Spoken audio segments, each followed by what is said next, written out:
silhouette. I'm getting stronger, step by step. The clock is ticking, but there's no time for regrets. I've been flying from town to town, from London to Taiwan.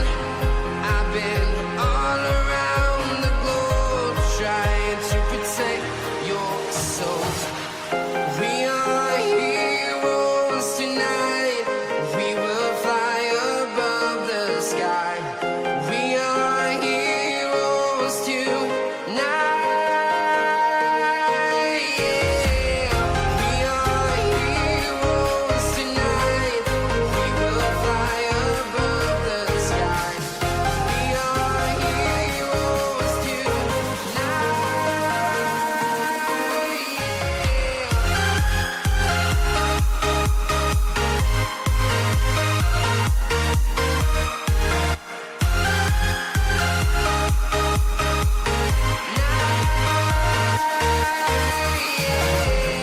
Feel like a dynamite, ready to explore right up in the sky. I need you to listen, I need you to hear, and don't show any fear. I've been flying from town to town, from London to Taiwan. I've been all around the globe, trying to protect your soul. We are heroes tonight. We will fly above the sky. We are heroes tonight. Yeah. We are heroes tonight. We will fly above the sky. We are heroes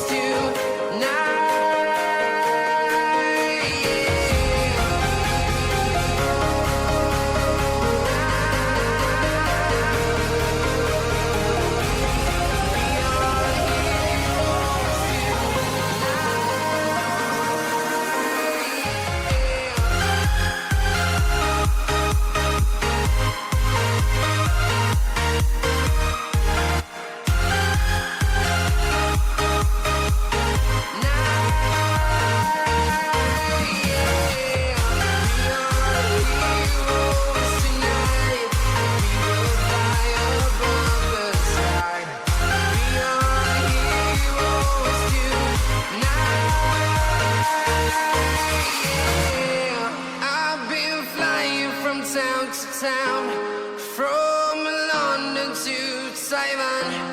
I've been all around the globe, trying to protect your soul.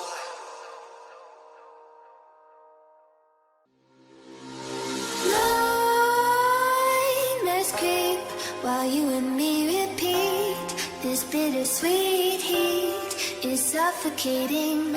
I'm waiting and always hesitating. Kryptonite desires set my heart afire.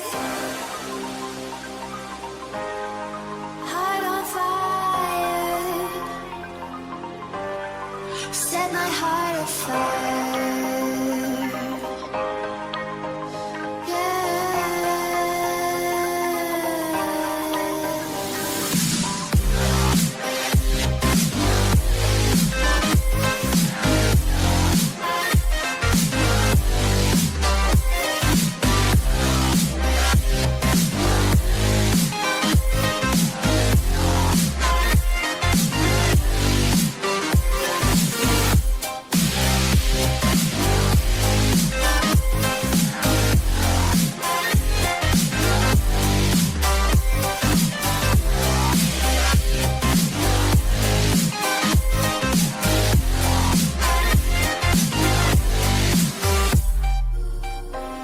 With crimson secrets and forbidden bliss, can't stay still, don't stop that thrill. My bones crave your skin, temptation within, mistakes ignite the silence. Nightmares creep while you and me repeat. This bittersweet heat is suffocating. I'm waiting and always hesitating. Kryptonite desires set my heart afire. Heart on fire. Set my heart afire.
jack it up.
Feel the waves cut through me, hypnotized by the sounds I'm breathing in. Hold tight, chemicals collide. Hold tight, hold tight, hold tight. Dripping lights paint the skies, all because of you. Dripping lights paint the skies, only you can make me move.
The world is in a bit of a weird place, but Counter-Strike is where it belongs. It's on your screens, and it continues here with the ESL Pro League Season 11. I'm your host, Machine, and things are going to be a little bit different. So why don't we start off our show by not only, of course, covering the Counter-Strike you can expect to see, but also how that Counter-Strike is going to be brought to you. Some games coming up today. We've got a whole lot of them. We do get to see a little dash of Group A. Team Spirit, we get to see them taking on ENCE. We'll be seeing more from Vitality with their new roster change. No more Alex, the in-game leader, as my morning alarm goes off. Astralis versus NIP will be the hot match. Let's remind ourselves how the ESL Pro Tour works.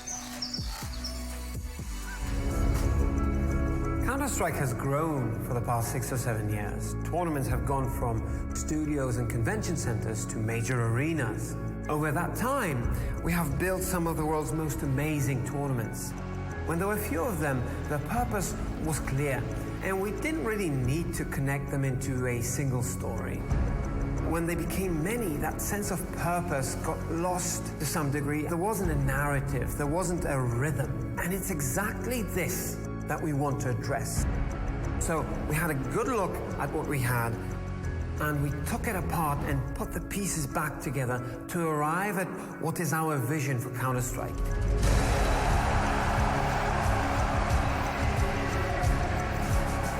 All of our competitions will be categorized into Challenger and Masters events. Challenger events will be at the foundation. This is where future stars will get the first opportunities to shine before they become world-class players. World-class teams will play on the Masters level. Those will be lucrative tournaments on the world's biggest stages and on 5 different continents.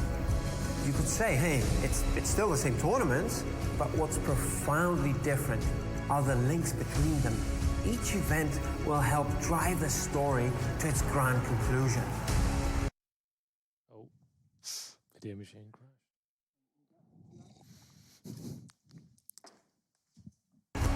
In esports, we need...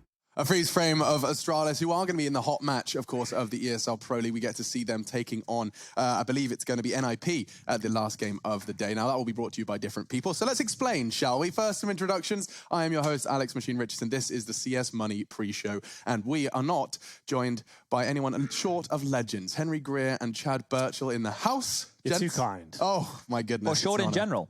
We're quite tall I think we're above average. for esports people Or humans, even. in general. Yeah. Yeah. I'd say so. And we're calling ourselves the Lanshan Boys. Is that the official name? I saw that graphic come out. It's our brand now, Henry. Just saying. I feel like we can come up with something better than the Lanshan Yeah, it's not- Boys. How would you spin it?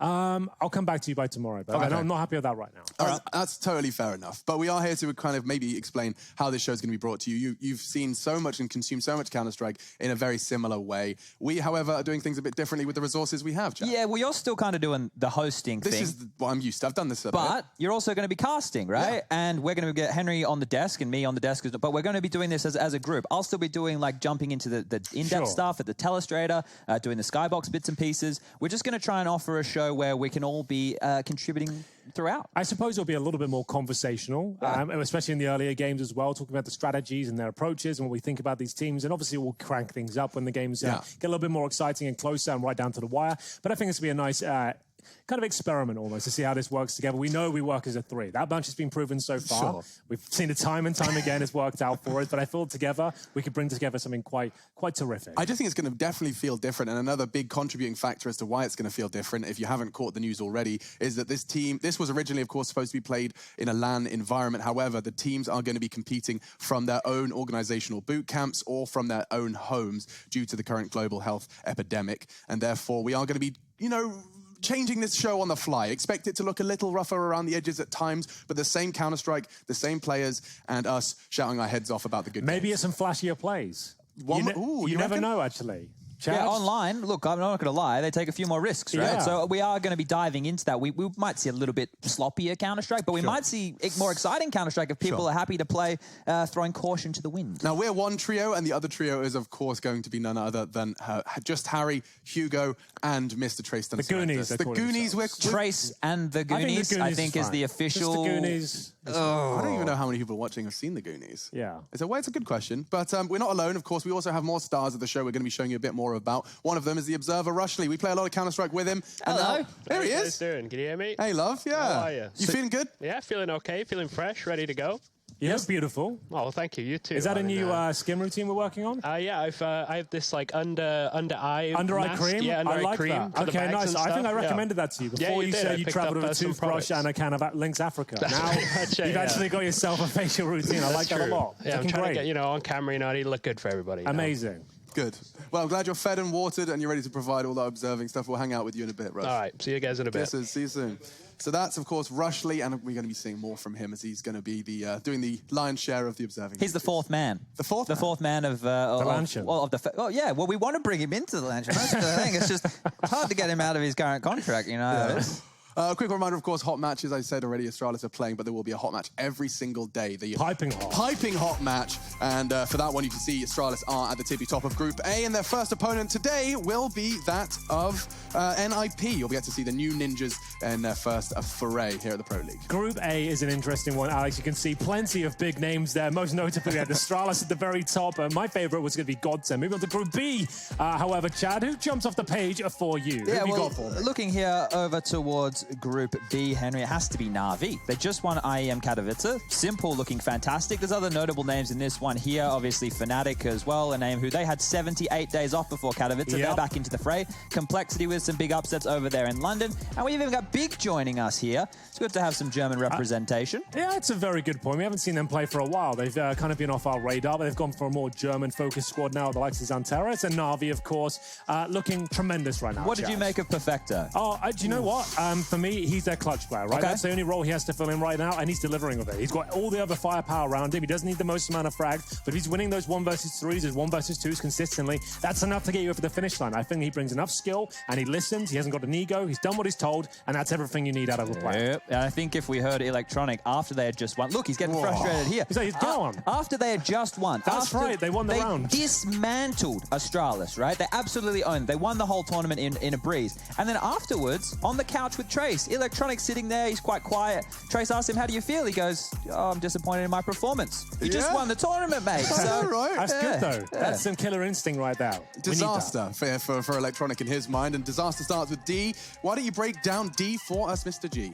Okay, so we got Group D here. My favorite team in this group has to be FaZe Clan. They've been on such an amazing upward trajectory, but G2 especially, though, they have looked fantastic. The new additions, the international squad, no one really thought it was going to come together, but my God, has it ever. Over at Katowice, yes, they got dumpstered by Navi, 0-3 in the grand final, but that doesn't matter. It was a statement performance from themselves. They looked fantastic. Kenny S, once again, he's not like he's back to the old Kenny S. He's reborn. He's got a new play style. It's powerful and it's exciting. G2 are a dangerous team, and they're going to be well within the top 5 at the end of this year. Yeah, I'm impressed with how they've gotten over these language issues and performing to this level, right? I thought having Jax as the weak link, obviously for those who aren't aware, Aminet, Kenny, and that of Jax are all native speakers. They're all French, right? So for them to now have to play with Nexa and Hunter and speak English, I thought this was going to be a bit of an issue, but they seem to have performed above and beyond my expectations. And the US side of things, we have put all of the North American eggs into one basket and called it Group C. Yeah, it's very important here with the TBD to know, based on the current situation that's going on around the globe, we will be filling that slot with a team. As soon as we can, we will let you know. However, there's big names in this group. Even though these guys will just be playing within that North American region, we still have Evilgenuises, Team Liquid, and 100 Thieves. Yeah. 100 Thieves are the boys. Obviously, everybody knows with my accent right now, I'm a little bit biased towards the Australians. I used to play with them. I had a great time with these guys, but the Counter-Strike that they were playing at the start of this year, not fantastic. Sure. The Counter-Strike that they started to play towards the tail end of Katowice, much better. So I'm quite happy with what they were able to achieve in Katowice. I think it changed their mentality. It shifted it all around. So I'm interested to see how they do over in that North American region when we have that side of things going down. Yeah, and we'll focus, of course, now on those groups in a little more detail. I'm looking forward to seeing if the 100 Thieves can continue to compete versus what seems to be a bit of a shaky stacked. EG, and I mean a Liquid that have been looking to get back on their feet. So Yeah. this is prime time for 100 Thieves to potentially, try and take that the throne that's at the moment up for contention. It's definitely up for debate in North America right now. Obviously, we have teams over in that part of the world who live there who are not North Americans, right? Sure. But to necessarily get that title of the best team in that region, it's still worth something. It certainly is. Group A, though, is where we set our sights now because it is, of course, the game of the day, and all of the teams competing today housed within Group A. So let's focus our attention on them. Now, Vitality was the one at the tip of your tongue. I want you to explain a little bit as to why. This new addition, they've just lost their in-game lead leader. I mean, this feels like a team in disarray. It absolutely is. It's a very confusing move from Vitality. No one saw it coming, to be honest. It was a disappointing Katowice for them, but no one thought that the foundations, the rock of the team, Alex, to be the one to leave. Definitely have been a frustrating time for French Counter-Strike over the last few years, but this was the one shining light, the last standing guard of the French squads there. Yeah. And now they've lost Alex. It's really difficult to understand where they're going forward with this team. He was in their top 3 performers, right, within this squad. When you look at this team in terms of impact, Zywoo, obviously, the best player in the world of 2019. But Alex on your squad, and RPK, I would say, they would have some games where they would just put in hauls, and that would make Vitality look dangerous. Yeah. But Alex, look, for those people who missed it, maybe you did. Alex has cited burnout, right? The travel schedule of Counter-Strike, which ironically is not happening right now, as to why he was stepping down from the team. But I consider that timing quite strange. I think there's probably more to the story that we don't know. But I don't want to speculate because, I don't know the inner workings. No one just says straight after a tournament, I'm out, I'm done. Just Yeah. before some of the biggest leagues in the world commence, I'm just doing that. So it is the chap called Misuta coming in to replace him. 17. 17 years old. A lot of French fans and pundits are saying he's a big deal. I'm not so sure. So there was a video that came out of him, got retweeted. It was very popular. He was playing some pugs and he looked mechanically as a very skilled individual. I think this could be another Rops situation. Okay. Remember Rops when we saw him and he was getting called a cheater and everything, and then he got put into Mousesports. I remember that Pro League season. We sat there the entire time. When I was doing it, I was just watching Rops cam. And right now, I think this kid coming in, I want to do the same thing. I want to see mechanically how he fits in and then how he works as a team player, because we know that's the biggest element, right? If you can pop heads, that's great. But how do you fit into a team? Yeah, no, exactly. And I mean, talking of fitting into a team, how do you fit into an organization with a name as big as NIP? Another valid question, because this is not the ninjas that you know. It's young Swedish talent, and I'm not sure where to put them yet. I think this is what everyone's been hoping for NIP for the longest time, because if you look back at the organization, historically, they've had the old boys, they've had the old guard, they've had the likes of Forrest, Freiburg, Get Right, for example, and now finally shifting away from that mentality and opting for young Swedish stars, which is something they've always missed out on historically. They've never been part of the transfers. It's always been Fnatic or Godsent to get the new upcoming young players. But now the likes of Plopsky coming in, it's actually exciting to see the most come out of Rez. Lekro's looking like a decent individual finally once again after 3 years of being MIA. I don't think this is going to be a world-class team. I don't see them breaking near the top 5. But if they're consistently hovering around the top 10, I think that's enough for what I expect from them, at least so far. Yeah, I would like to see... Well, no, not what I would like to see. I think that having Threat in the team now with no more of the old guard, right? Because Threat in 1.6 played with Forrest and Get Right, right? Sure. In the server, he was against them. He knows them for all these years.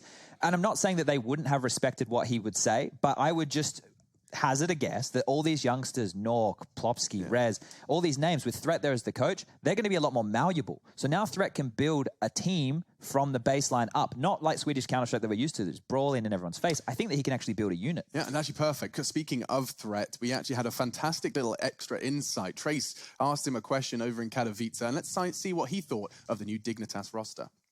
Yeah, definitely. I mean, picking up both Plopsky and Nock, two younger, like really talented players that haven't really been around the scene for that long. There's so much potential in them.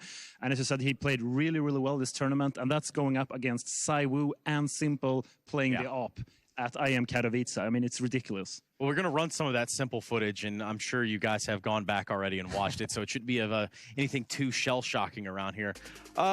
Overall, I mean, that brings up a very interesting point. He names players like Get Right. What do you guys think of the new Dignitas?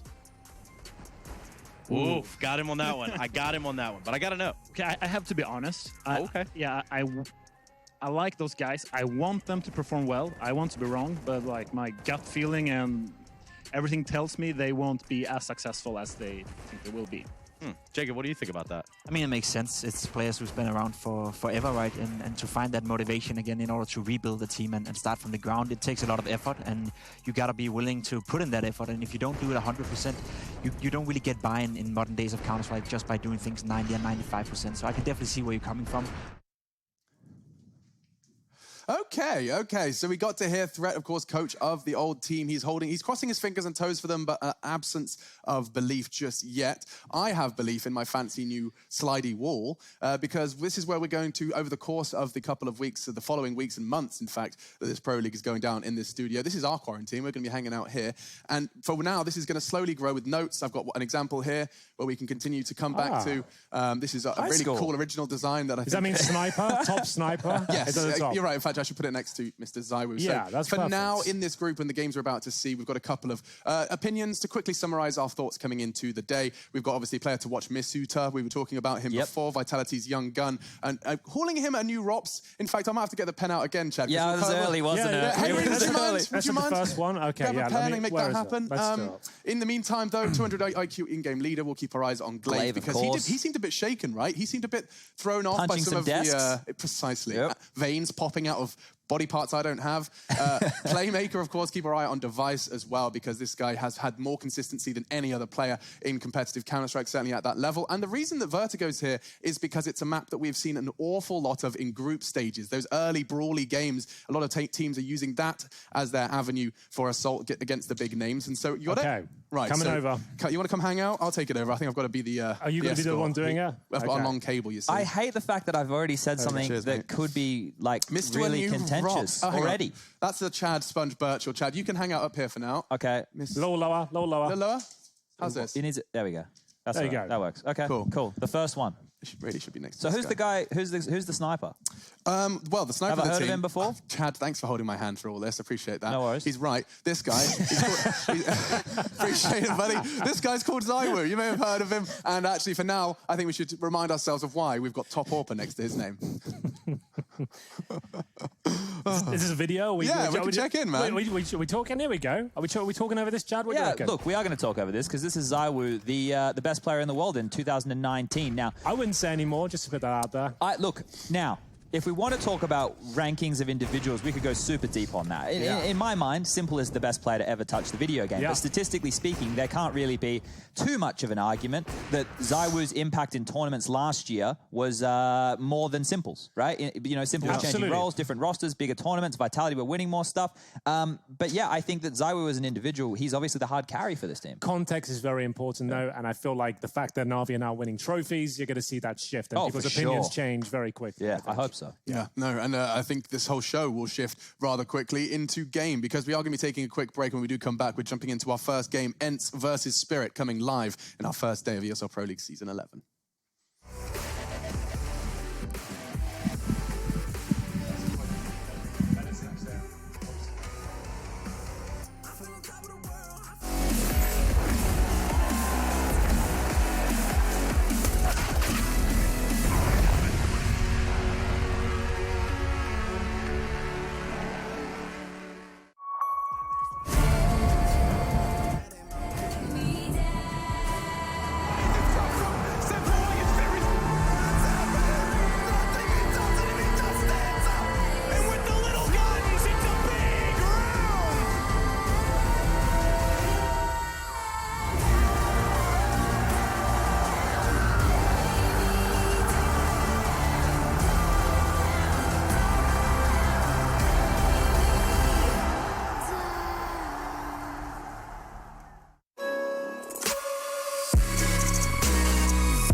Love it, you wear it. What's your style?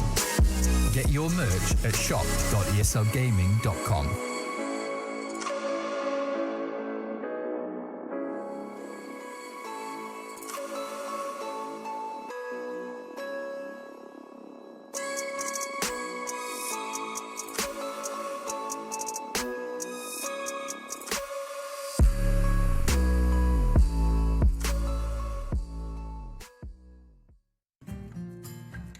He wasn't the classic nerdy computer kid in school. He was one of the ones to get a girlfriend first and a very social person. Typical for Finn is that he is very determined. Ist egal, ob es jetzt beim Kartenspielen ist oder beim Tischtennis oder beim Computer, gibt nicht auf. What he really wants is to win a major. It's his dream, and therefore it's also my dream for him to get that.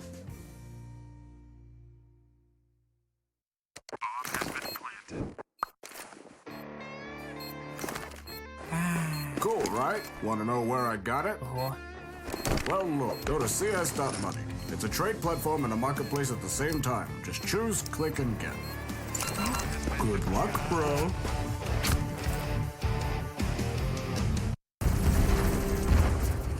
Everybody loves an underdog. Who needs to be liked? Mountain Dew Amp Game Fuel. Victory in a can. Charge up your game with excitement. Highest odds on the market. Take what's rightfully yours with GG.bet.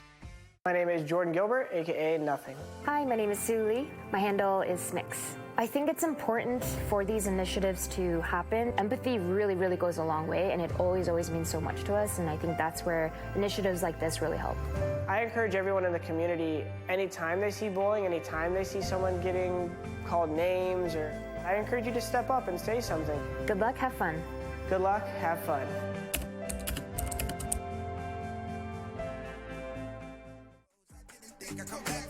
I was running roads so many nations. Even when it's so sweet, I end up seeing red. This is such a ghostly revelation. I may have fucked up all my chances.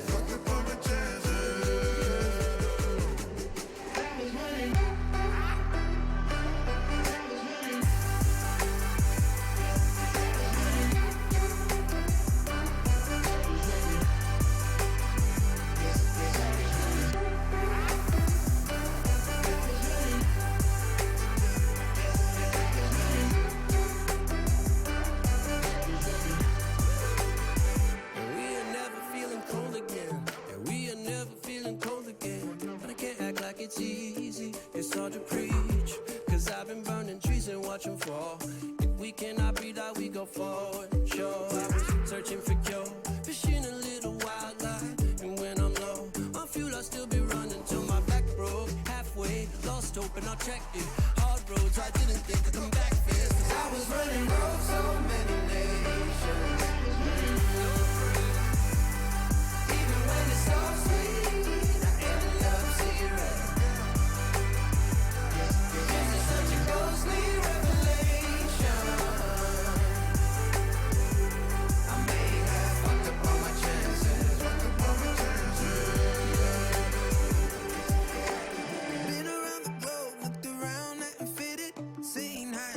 But you won't even get it. Been around the globe, think it's time to admit it's not the end, but the road, and you won't even get it. Been around the globe, looked around, nothing fitted. Seen high and lows, but you won't even get it. Been around the globe, think it's time to admit it's not the end, but the road.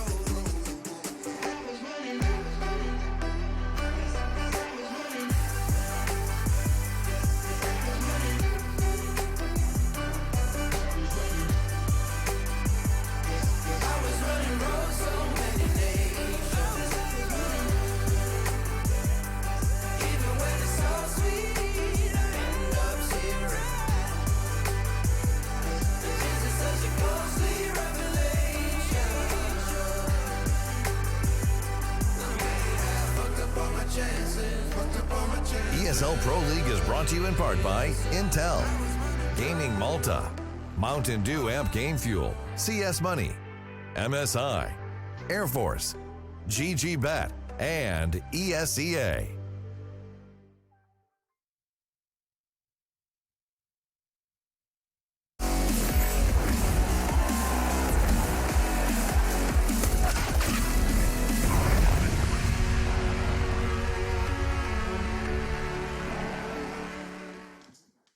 Good evening, Counter-Strike fans. It's time for ENCE versus Team Spirit. Our very first game of our very first day. Head-to-head, it hasn't gone well for Spirit historically. However, will we see the faithful Finns clash versus the rampant Russians today, or will we see Spirit fall flat? A bit of a new addition to the Pro League. We didn't have too much time to, of course, actually take a look at what we can expect from them. But the names on paper are actually quite exciting. The names on paper certainly are exciting. In terms of Team Spirit, they have got some heavy hitters within their ranks. Household names names at this point. Played in majors. We're talking the likes of Chopper, Sumdai Young, Idis Balance. These are big-name players with big fragging behind them. ENCE, of course, have also got a great team behind them as well. But, Chad, it hasn't looked good for ENCE whatsoever in the last few months. They've kind of fallen apart at the seams, as it were. It's not looking too great for them. This team, last year at this time, was considered one of the world's best, right? This team with Alexi B as the in-game leader, we won't get stuck into that too much. This is the new roster we have on screen, but they have fallen a very, very long way from here. Now, in recent history, things have not been looking very good. I think the last series they won was against Ago, not a team that we're often talking about at this level of Counter-Strike. But they have had one map that they've been doing all right on. You know, Dust 2, they've picked up wins against Ago, FaZe, G2, and Mouse. Right, they're on a 4-map winning streak on Dust 2. So for these guys right here, it's been a map which they've shown some promise. And that map is one you got loaded up on the telestrator, I assume, for your magical reasons. Yeah, I'm going to head on over. And what I want to show you guys here is just the CT setup, the CT hold right here for this squad, right? So they play a lot of spawn-based Counter-Strike. We got Ariel and old mate Sergey, whoever gets the good spawn to go play over towards long. Ali with the AWP being very flexible. X7 over towards the B-bomb site. And then Sunny, sometimes he's over towards B, sometimes he's over towards A. Yeah, but what I want to show you guys here is one of these gambles, one of these strategies. We're going to show Skybox just for you for a second. Check this out. This is against FaZe. Now, they're going to do a gun round here where they do 5 players A. We're about to see it once they get it playing, that there'll be a smoke towards mid doors, and they're going to boost everybody up catwalk. So we've got Sunny going towards long. And this is a gun round, right, Chad? This is a full gun round. So if you can see this right here, they're about to stifle this fast A split that FaZe are running here with all this aggression. So they've got 3 players on cat. They've also got another player who's up in the bomb site who's now coming to help. So they're going to have 4 players short to stop this push. And X7 was in transition towards middle, and he can now help from CT spawn. So interesting play here from ENCE. I think that's the way you have to play Dust 2 right now. It's very interesting to see how the map's developing. It's a very spawn-based affair, lots of long takes and mid to B splits. If you stack towards short, you can shut down that potential towards middle and, of course, react to the long take as well. So it does make sense. It's cool. It's important, of course, to know which map it's going to be. We don't have the vetoes yet, but just to kind of add some more theory into this one. If you're Team Spirit, you're going up against a much easier to prepare for team. I mean, are you expecting any maps in that regard? You know, a Vertigo, for example, is that something that we won't get banned out immediately? Look, I don't think we will see Vertigo. I don't think ENCE are a big fan of the Vertigos. So it's most likely that we will see Team Spirit stick to the safer maps, the Mirages, the Infernos. Inferno's where these players do especially well. Very aggressive squad within Team Spirit. Their CT side, it's when you'll see the AWPs pushing a lot and actually trying to get stuck in. They play a very aggressive and stifling style of Counter-Strike. Yeah, so I don't think we will get that Vertigo as the key map of this. When we get to the NIPs and the Astralises of the world and Vitality coming in, then I would say that we will be seeing a bit more of the Vertigos of the world here. But ENCE's pick, this is a curious one, right? Because, okay, so we got the bands coming on through now. We got Overpass, and then I assume it's going to be Vertigo. There we go. So they've gone for an Inferno, and that means that ENCE will get started on the CT side. Train, historically, a very, very good map for ENCE, right? But because of their T sides not being good, Dust 2's gone. The map I highlighted, don't even get a chance to see it. We don't get to see it. Well, maybe later. Well, Alex, how do we do this? Because we're not throwing to casters necessarily. We are the music is there. Do you want to set us up? Do you want to kind of give it a go? Yeah, do something. okay. Set the scene. It's time to get the ESL Pro League's 11th season underway. Against adversity, they rise like a phoenix from the ashes. A tattooed British man with some issues, an Australian man with some issues, and a British brown boy who's going to try his best not to swear on air. Let's get this party started. It's ENCE versus Team Spirit to kick off the Pro League. All right then, ladies and gentlemen, it is going to be Mirage, the battlefield that will take place between these two epic teams. Sorry, Henry, I know we're getting excited. I know we're getting excited. I'm going to have to reel back in the hype here.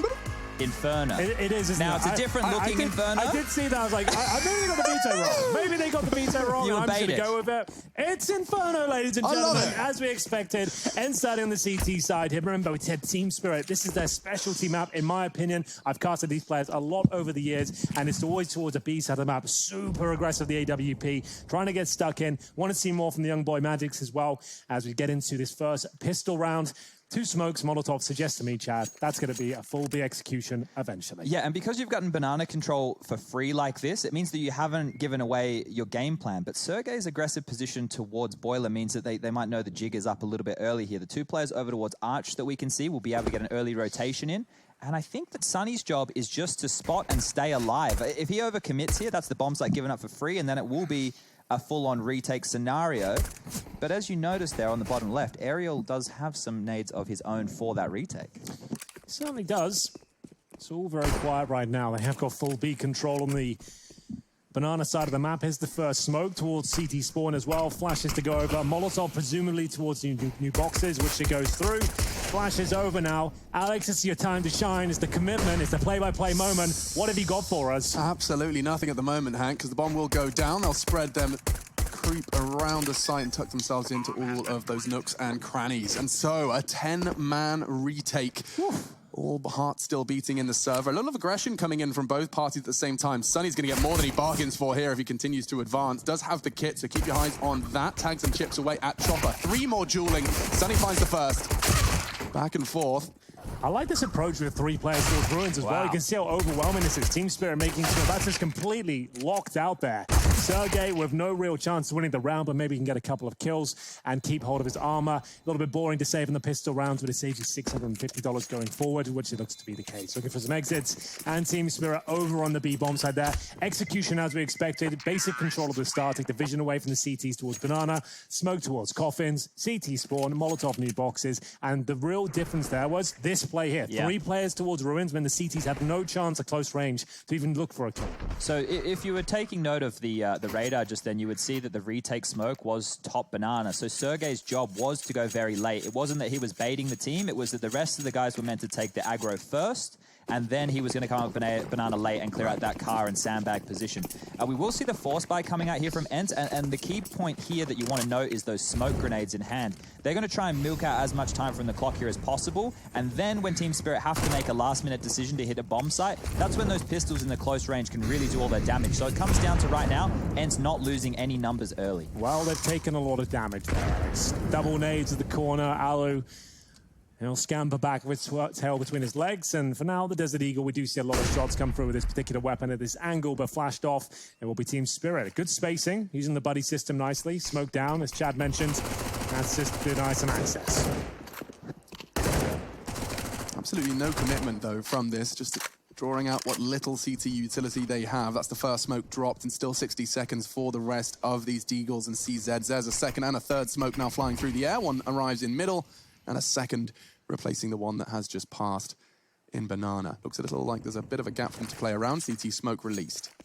Just trying to keep the CTs there, and there's 3 of them still there, Hank. They are gobbling up the bait. Yeah, the smoke's down. It has convinced them you've got to take a few gambles in these sort of rounds, and for now, it will be an A finish coming in, with Magix leading the charge towards the apartment position. You can see the smoke down. We talked about how important this is. 35 seconds, that's a god-tier smoke. Luckily, only 1 player towards that choke point. It might dissuade their final attempts here as they do fall back towards middle. Flashbang out towards quad. Mid controller's there, still 3 CTs towards B, so it should be a Team Spirit round, but a CZ at this range, it could cause a bit of chaos here. Waiting in the smoke, remember, you get an advantage from that these days, and there it is. Magix will display it for us quite nicely, and Sergey needs at least 2 kills from even attempt the round. Not going to happen. Might as well save the Eagles now. Yeah, that was really well handled by Spirit. It did look like the ENCE boys were doing everything right, though. The smoke arriving 30 seconds, you acknowledge that was perfect, dreamy. But they could still overcome it just simply by the power of their weapons and traveling as a pack. If you can sense them coming, you can drop a smoke at a choke point. Ideally, not apartments, it's not as powerful. If you get that towards, let's say, the mouth of Banana or top of middle, and you've locked them out in that regard, that's when things become complicated. A choke point like apartments, usually 1 player lurking towards there. If you're lucky, there's 3 trying to burst out, but still at 30 seconds, they could re-coordinate back towards middle and didn't even lose a single kill. So yes, nice attempt from ENCE, but very well handled from Team Spirit. This is their map pick, and I think their CT side is where they do most of their damage as well. So this is looking very promising for them. Everyone can survive in the pit. 5 players to survive. As we mentioned, ENCE holding on to Deagles, CZs, you might as well. You get a second bite of the cherry. If you take that forward, you have a chance of winning the round. And that's a replay of Magic sitting in the smoke, just waiting for his opportunity to get that frag. So is that a new patch that has arrived? I don't think it's new. It's just come into like fashion this year especially. It's always been around, but players are realizing how powerful it is now. We had the smoke radar bug, I believe was the most prevalent one last year. Where everyone would just look at the radar. And now that's gone, where they're just sitting in the smokes now and waiting for it to clear, because if you're inside the smoke, you get a half a second advantage. Right, if you're crouching, I believe it's like you crouch in the center of the smoke as it fades, you get the little peekers advantage, see them before they see you. There's other details as well, where if you know where the smoke is and you can put yourself in a corner and you have good crosshair placement, you can be prepared for their angles from a different angle, if that makes sense. Yeah, so as that smoke's clearing in that apartment's position, Magic, he might have his crosshair ready for that kind of a fight. But that's a good opening right here. Yeah, this is something. Oh, Mir nearly had them line up. He is going to be flashed off and not fragged just yet. It's only the Desert Eagle of X7 trying to keep them at bay. 2 Kevlar vests and a helmet for ENCE in our third, and doesn't really look too promising just yet. Bombs at T-steps. These boys are in absolutely no hurry. Definitely not. It's a good start from ENCE. I'm not sure why Allo would offer himself up for the response kill, because he had a chance to fall back there. He was low HP, could have kept it to 5-on-4, but opted for another 1 dig instead. In terms of mid-control, that has been granted towards Team Spirit, but the utility now with 3 smokes, 3 flashes, a single Molotov. I think a B finish is on the cards here. But ENCE have read that very well. This would be a gamble stack that could work out tremendously well for them. 4 players on the CT side, that's everyone making their way over towards the beach side of the map, and they will have to deal with the 2 smokes we saw before. Coffin, CT spawn, Molotov in new boxes, but with the boost coming in, there's a good chance they can win this. This is on a bit of a knife's edge, even with just the Eagles. Yeah, I'm getting a bit nervous. Sweaty palms for Spirit. This should be their round, a guarantee, but if they check, or rather don't check, Aerial pushing through the smoke. It's X7 to find the frag. Sunny lines up another 20 seconds. Magic's, he's gonna get caught out. Boosted up to draw his attention. It's all Sunny to save it with another double kill. Him and X7, 2 kills apiece, and ENCE win with just 2 Deagle armors. Yeah, I was about to praise Spirit for how poised they were late in that last round, but here they fluffed a kill early, and then it just feels like they've gone with a bit of an all-in. Obviously, inexperience for Team Spirit of playing against, you know, ENCE. Well, no, they probably play against ENCE quite a bit, but playing at the top level with those situations all the time is something which is quite difficult to master. Yeah, running the clock down there, really not ideal. And those sort of rounds, especially when you know they've saved a few Deagles and stuff, it's unlikely they have the smokes. You're much better off in those sort of rounds. Number 3, going for an all-in group attack early on so you can actually ascertain what you're up against instead of running the clock down to 20 seconds, panicking, going to a stack there. Would have liked something much quicker and coordinated together. A B finish seemed like a bit of a misplay to me. Now, this is what we talked about with the flash attack, Alex. You very rarely see more than 1 player towards the apartment, but when you do, it's 1 flash going over and you're trying to surprise them, trying to catch them out of position. So far, so good. As Murder opened things up, takes down Aerial. X7 needs to deliver here, but this is a really nice call. You lost the previous round, but it was still relatively close. You managed to make them a little bit uncomfortable. They've had to reinvest all their grenade. You can see X7, Alu, Aerial, all fully invested here, meaning they won't have absolutely everything. Why not even have the AWP, which they don't? You've got the 3 players out the apartments. It sets the pace of the game, and now they're worried about that going forward. It's a great round for Team Spirit. Good response after losing to Pistols. Yeah.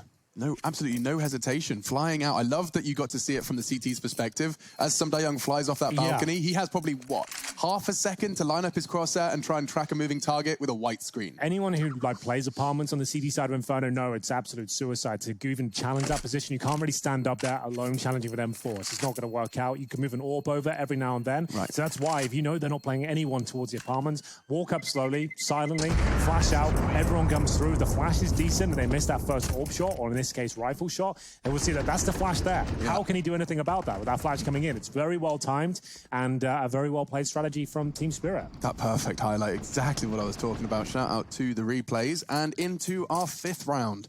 It is going to be ENCE swallowing their pride a little bit, and those that did do the damage with the Deagles, X7 and Sunny, both picking up a double kill to pick the first on the board. Now, just with the very same side armor, take it back. Sunny does have an AK drop to him, and Alu looking for some aggressive AWPing perhaps to start this one off. Considered one of the best CT snipers on Inferno, Alu will have to step up here. The device smoke to get him in position, but he takes a lot of damage there from the HE down to 44, and blind as well. They dish out a little bit back in response. That's Mur down to 89, but that's about it. So Alu knows he has to be aggressive, but he's not finding these opening picks. He's got to have a slow start into this game. He's got to grind out these kills. And for now, 5 rifles to Spirit.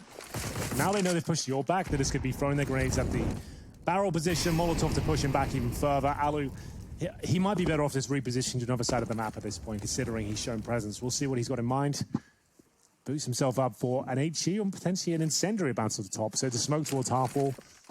You can then throw an incendiary in front of that, but they've been caught with their pants down, Alex. As soon as they're setting that up, they push in, and that's round over. It's done. Is it foolish to assume that it could have just been the sound cue of the pins being called? Could have been. I wanted to say that, but I wouldn't know for sure. But it certainly didn't help. It synced up. It definitely did. As soon as we saw the Alu POV of that smoke being pulled, Chopper just holds W. I don't like that at all. I don't know about you, Chad, but the fact that you know you've got your AWP on low HP, I want him going emo. I want him coffins and just ready as a turret. I don't need to retake towards half wall with a smoke and incendiary and I've got a low HP AWP. I just want to be falling back and making sure we try and win the round. I think one of the fears that maybe they're having early is not being able to maintain map control, because I wouldn't mind it if we could right now dive into Skybox from that previous round where Team Spirit were able to steal one back after the loss and actually dive a little bit more into that. So when this round comes to an end, I'm sure we'll be able to jump on in and show everybody. Let's do it now. We can, because this round should be useless, done right? and dusted, This is done.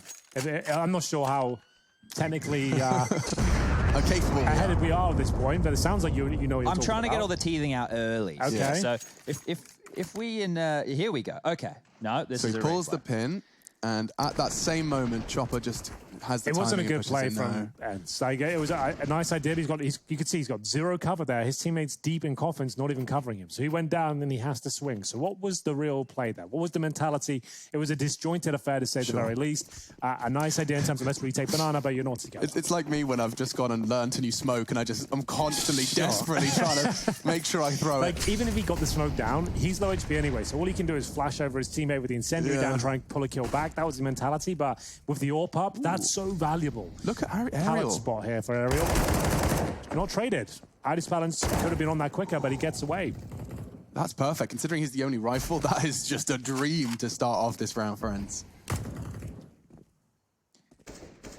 If they can milk anything out of this one as well, it's one of these situations where, for people who aren't aware, obviously if you're taking a look at the side of things from Spirit, they have the better weapons, the better utility, all that kind of stuff. But when you see the pistols on the ENCE side, and this happens on both, either if you're on the T side or the CT side and you have pistols, you'll approach the game a little bit differently, right? Yeah. You won't be as cautious as if you have the Krieg with a full set of nades. You might, take a couple more risky decisions, and those risky decisions are what can unravel some of these gun rounds. Because if you get 2 kills with the Deagle when you weren't expected to get anything in a standard scenario, that's how they're able to win these kind of rounds. So maybe ENCE will take a few more risks here. So it looks like it will be another B finish. Feels like a risk for Mir if he goes towards that gap. Alu's just looking to exploit with the jiggle. This is where Team Spirit crumbled before. Same sort of scenario. Up against his pistols. 25 seconds on the clock, smoked out. Doesn't look good at all. This is... They're flashed. Oh, this shot from Sunny. Alu does manage to find 2, but it does look like the site has been taken in time. With 15 seconds remaining, they'll clear it out and get that bomb planted. They don't deserve this one, but it looks like it's going to work out for them. Team Spirit left in a 2-on-2. Same issue as before, just getting held out. All 5 players there, very telegraphed. Luckily for them, one of their flashes hits that close-range Deagle, who couldn't hit a single thing. 2-on-2 heavily favors Team Spirit here. You can see no utility, no armor for Sergey, just a single rifle. And they'll give it their best shot. They've got about a 10-second window here before they get to the point of no return. But the positioning looks too good. PG50 at that range, sure, you get that 1 kill, you have to nail this very quickly. Not going to happen, and Ariel will be removed as well, even after getting 2 kills. All right, guys, we're jumping into Skybox from that previous round that I was talking about here, and what I wanted to highlight was the 3 players over towards the B bomb site. So you will be able to see 2 guys left in the site. We can take a look here that there's nobody in Banana because this is a full-on A play coming on out, and it was the timing of this pop flash in halls. So X7, as you can see him moving into the site, he rotated over from B. Look at this position. They're both in a terrible spot, very clunky in the site, and the timing of these pop flashes was perfect. Isolates both of them, and simple as that, we can jump back into game. Flash attack towards the apartments. If the flashes are decent, it's very difficult to hold. Great attack there, good change of pace, and knowing that they didn't have the AWP, they didn't necessarily have incendiaries as well. Not much that could be done, and it's going to be 5-1 here for Team Spirit. The woes of ENCE continue. As once more, they have just 5 rifles here. Alu, I have to say, he's had a couple of good maps in the last few months, but ever since they've kind of moved things around and brought him in as the in-game leader / AWPer, hasn't looked the same on this map in particular. And Sergey to be tested again. Couple of frags for him, but the same story for Team Spirit. Ariel needs multiple kills to stand a chance, and they'd be mowed down. This round over. You can't retake this. No utility, no kits, no helmet for Sunny. Alu will have to step up, and he hasn't done so far.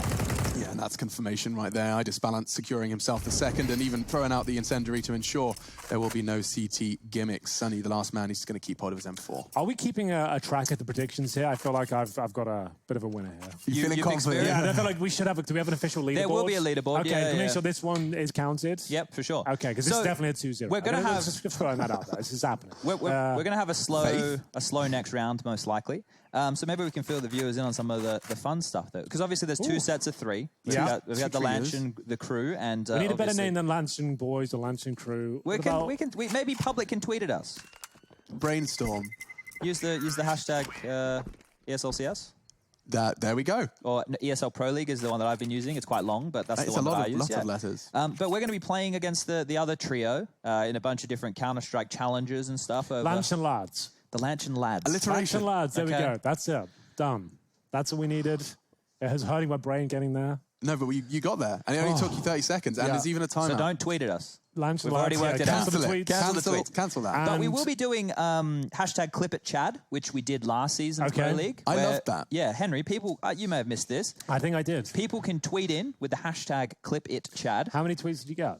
Yeah, quite a lot, actually. At the start, it was real popping off. It was booming, and I will be able to hopefully bring them some stuff that's happening. So when they in-game. say clip it, what are you clipping exactly? So at the moment in front of me, I have this PC with Skybox on it. We'll be using Skybox exclusively today. But as we move into tomorrow, I'll be able to hopefully grab live demos and clip stuff from the match. We could even jump into Counter-Strike, a server on Inferno. I can show you guys some bits and pieces as well. Okay, so the difference is now we can clip it, Chad, while the game's live Yeah. as well. Right. Yeah. Okay. Previously, he had to kind of like, it was a whole endeavor. Technical It was a issues. special room somewhere. Now he's just hanging out in the studio. I think something that could be really cool if you're a new Counter-Strike fan and you're a little bit interested in maybe why something went down a certain way, we can clip it and we can explain those bits and pieces for you, and maybe explain why Team Spirit are struggling. Let me just talk about an example of what they can do. If we have some flurry of kills, good trades. I like this attempt as opposed to just throwing all the utility, right, and then getting smoked off. Here they were planning to walk and take contact, which meant that ENCE didn't know when to throw the smoke. They didn't have that tell of utility on the map. Good chance here, friends. Yeah, another one with the Deagles. Deagles, 1M4. They managed to trade out a couple of kills. Wasn't bad play from Team Spirit by any means. They had 3 players there. They traded out the kills they had to so far. Still a massive advantage for them.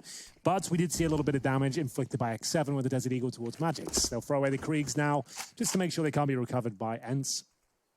And they'll slow it down, Chad. I think you'll say they'll just approach this like a new puzzle. Yeah, so that's a concept that I've kind of been flirting with a lot in my recent Counter-Strike, especially with... So the way that you would look at it, let's use the mini-map in the top left corner for everybody. That is the outline of the map, huge kill right there. And that would be considered the puzzle, right? You have to solve this puzzle of, who meets at what choke point, what executes are available, how are you going to win the round? But... Oh, I almost got the double. That could have been round changing right there. This should be safe now for Team Spirit. So what I mean by when I say, it's a new puzzle piece is once you learn what area of the map that you have, once you learn what area of the map they have. What weapons they have. Exactly.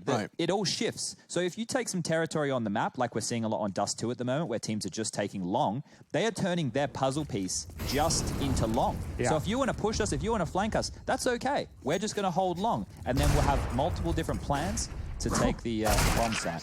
They threw the kitchen sink of poor X7 there towards the end. They had another Molotov in reserve as well. And it's where things kicked off. It was quite a juicy encounter towards Banana, but as Chad said, they put the brakes on. They started to go towards long, which makes sense, up against the Desert Eagles and trade out kills continuously until they find the round victory. And it's 7-1, Alex. Yeah. No one wants to see that. Alu doesn't have the AWP. Once again, he sits on 4-6. We said he's the best CT sniper historically on Inferno, or at least up there, and we haven't seen much from him at all so far. What I am seeing, though, is a whole lot of Kriegs. Clearly, the Team Spirit boys now, as time has continued to pass, have managed to feel fully confident and to embrace that weapon and smash with it. We're seeing a lot of those teams that are in the Tier 2 take extra advantages. In fact, let's not forget ENCE and the Org. This was they synced their trajectory, their upswing in performance with a powerful CT scoped rifle. Now the T1 is battling them down to 7-1. I guess we should find out before each game. Do we know whether ENCE are in like a team house right now? Are they playing from home? Do they have an office? We could be nice to know. ENCE are all playing in the same room. Yeah. Okay, so I guess just to know as well, we probably won't see many tactical timeouts. Just to might as well be humans about this. Yeah. They're going to be chatting, whatever happens. Right? There's no way if we can really do much about that. So I don't think we'll see many tactical timeouts. But from time to time, in high pressure moments to calm down, that's the only time I think it'll come through. Yeah, and I mean, I suppose you'll also see a little more of those timeouts to slow your opponent down as opposed to anything else. Exactly, yeah. If they're running, like, ENCE should have used one by now. Would I be correct in saying that, Chad? No, we had a rule when I was playing on Renegades that if we lost a streak of like 5 or 6 rounds, that we would call a timeout. Because you think about it, you get 4 of these, right? And if you're going to use 2.5, if you've lost 5 or 6 rounds in a row, you're almost 50% of the way through. That's what we were talking about. Navi, Katowice. We'll get into that later. We do have a nice crossfire here. It almost worked. That's a nice one. Pretty good. It was a good attempt. Just what we were talking about with Navi, Katowice. They didn't start using their timeouts until the semi-finals. Yeah. We were watching them every time. It's like, guys, you've just lost 7 rounds in a row. You could throw this map and you're trying to knife people. Let's take a tactical timeout and use the most experienced in-game leader from your region and try and herd these kittens of 20-year-olds you've got within Navi. Let's try and do that, which they started to do towards the end, to be fair. I feel like they heard us. I think that we kind of basically helped them win. We helped them win Katowice. I don't want to say we won Katowice. I feel like my name should be on the trophy as well. Okay, well, look, we have a pretty good relationship with Simple. I'm sure we can ask him, get that sorted out. There Bring our own chisel and problems. hammer to the next event. Get it inscribed. So I suppose what we can do is maybe talk about a little bit of the overall of this group right now. It was quite rushed. I was all flustered. Yeah, that's the death segments, Henry. I know that you've mainly been doing the cast. But I haven't done a death segment of 4 years. So. Sometimes things change. Yeah, things it came up. So Henry, group A rapidly. is your thing. I had a good 6 seconds on that one. So here we go. Right. But you saved the goal for when we went on the deeper dive of group That's A. it, exactly. But for everybody at home, Astralis are the clear favourites in this group. And then in terms of the second spot, you could argue that it's completely open right now due to the Vitality situation, due to ENCE not playing to any of their form, Spirit just coming in to replace. Obviously, we had teams like Boom, Renegades, Tyloo as well, who are unable to travel due to the current situation. But I really want to get stuck into this round right here. This could be the swing point for ENCE. It has to be. This is the sort of round you would win, though, like when you're desperate. You've brought an MP9 out, you've got some rifles, someone's going to have to make a play, and this is probably it. The boost up towards the atrium. Just waiting. It's a compromised position at best. That's why you have to look in towards the wall here. You have a player beneath you. Very open to flashes. Who's opened the flashes. So you have a player who's dodging the flashes up top. Someone who's peeking from the pillar beneath you will take the initial aggro. When the flash pops, aerial 180s or 90-degree turn in this case, and he'll hopefully spray them down. But honestly, it's so archaic, that setup now. I feel like it's pre-fired every single time. I don't see it work too often. And at the very least, you need a silenced M4, in my opinion, to make it work. We'll see. Young, he's about to dip his toe in the water, or at least show some presence, making sure he has the lineup for his quad smoke. But his team no longer posturing towards Banana either, so this 4-man setup at the mouth of mid could very well pay off, friends. It's all about the flash, remember. If the flash is strong, they're in trouble here. CT's making a lot of noise. Aerial repositioning. Still staying true to the initial quad focus, but dropping off the apron now back to crossfires. They've got 3 players towards B again, Alex, with the same flashbang coming in, but a better setup for the CTs this time. Will Ariel be affected? He won't be, but he's good for 1 frag here. Sergey good at the spot. He's not getting more than 1 there, Chad, and that's going to be a 4 versus 3. MP9 in the retake. Mer with the most idyllic position you could hope for in this sort of scenario. Nailing them now. Wow. But the sewing machine, it stitches Mir in the face. It certainly does. Cross-stitch, I think, as well. Quite a complex one. But 3 versus 2. They are just going to be backing away from this one and accepting their fate again. I really like that Magix chose to take the fight on the hay bales, because we saw it from the CT's perspective. Stopping the wide swing after getting that kill is such an adjustment. At this level of the game, it's all about crosshair placement. That's what we'll see on pistol rounds, primarily. When you've got Glocks, the first player will jump around. Let's say on ramp from, he'll jump through the first corner, so the USP just can't get multiple headshots. So you're a bit of a martyr in that sense, but if you do enable them to get a quick trade or deny only 1 kill, that's absolutely everything. Team Spirit, they are destroying them right now. There's nothing too flashy yet. We haven't even seen really a fake at all. This is like lots of just set pieces, good map control at the start, and they're actually just beating them in pretty much every facet of the game, mainly individual duels. This was a nice duel, though. That was something for X7. Yeah. But, yeah, 4 kills to his name. We've had 1 Alu AWP, like an iconic AWPer. Like, not even just an Inferno, I keep saying. Like, iconic for this team and influential in their success. He's had the AWP once, and he did a wide swing towards barrels. Yeah. That was his only attempt so far. That was it. The thing is, it depends on... It's hard to even... But what is he spending his money on, Chad? It is a financial thing as well. He's got an M4, no helmet, no nades. What is he spending his money on? Like Deagle armor? Like, what's he been investing in? But what's he saving for?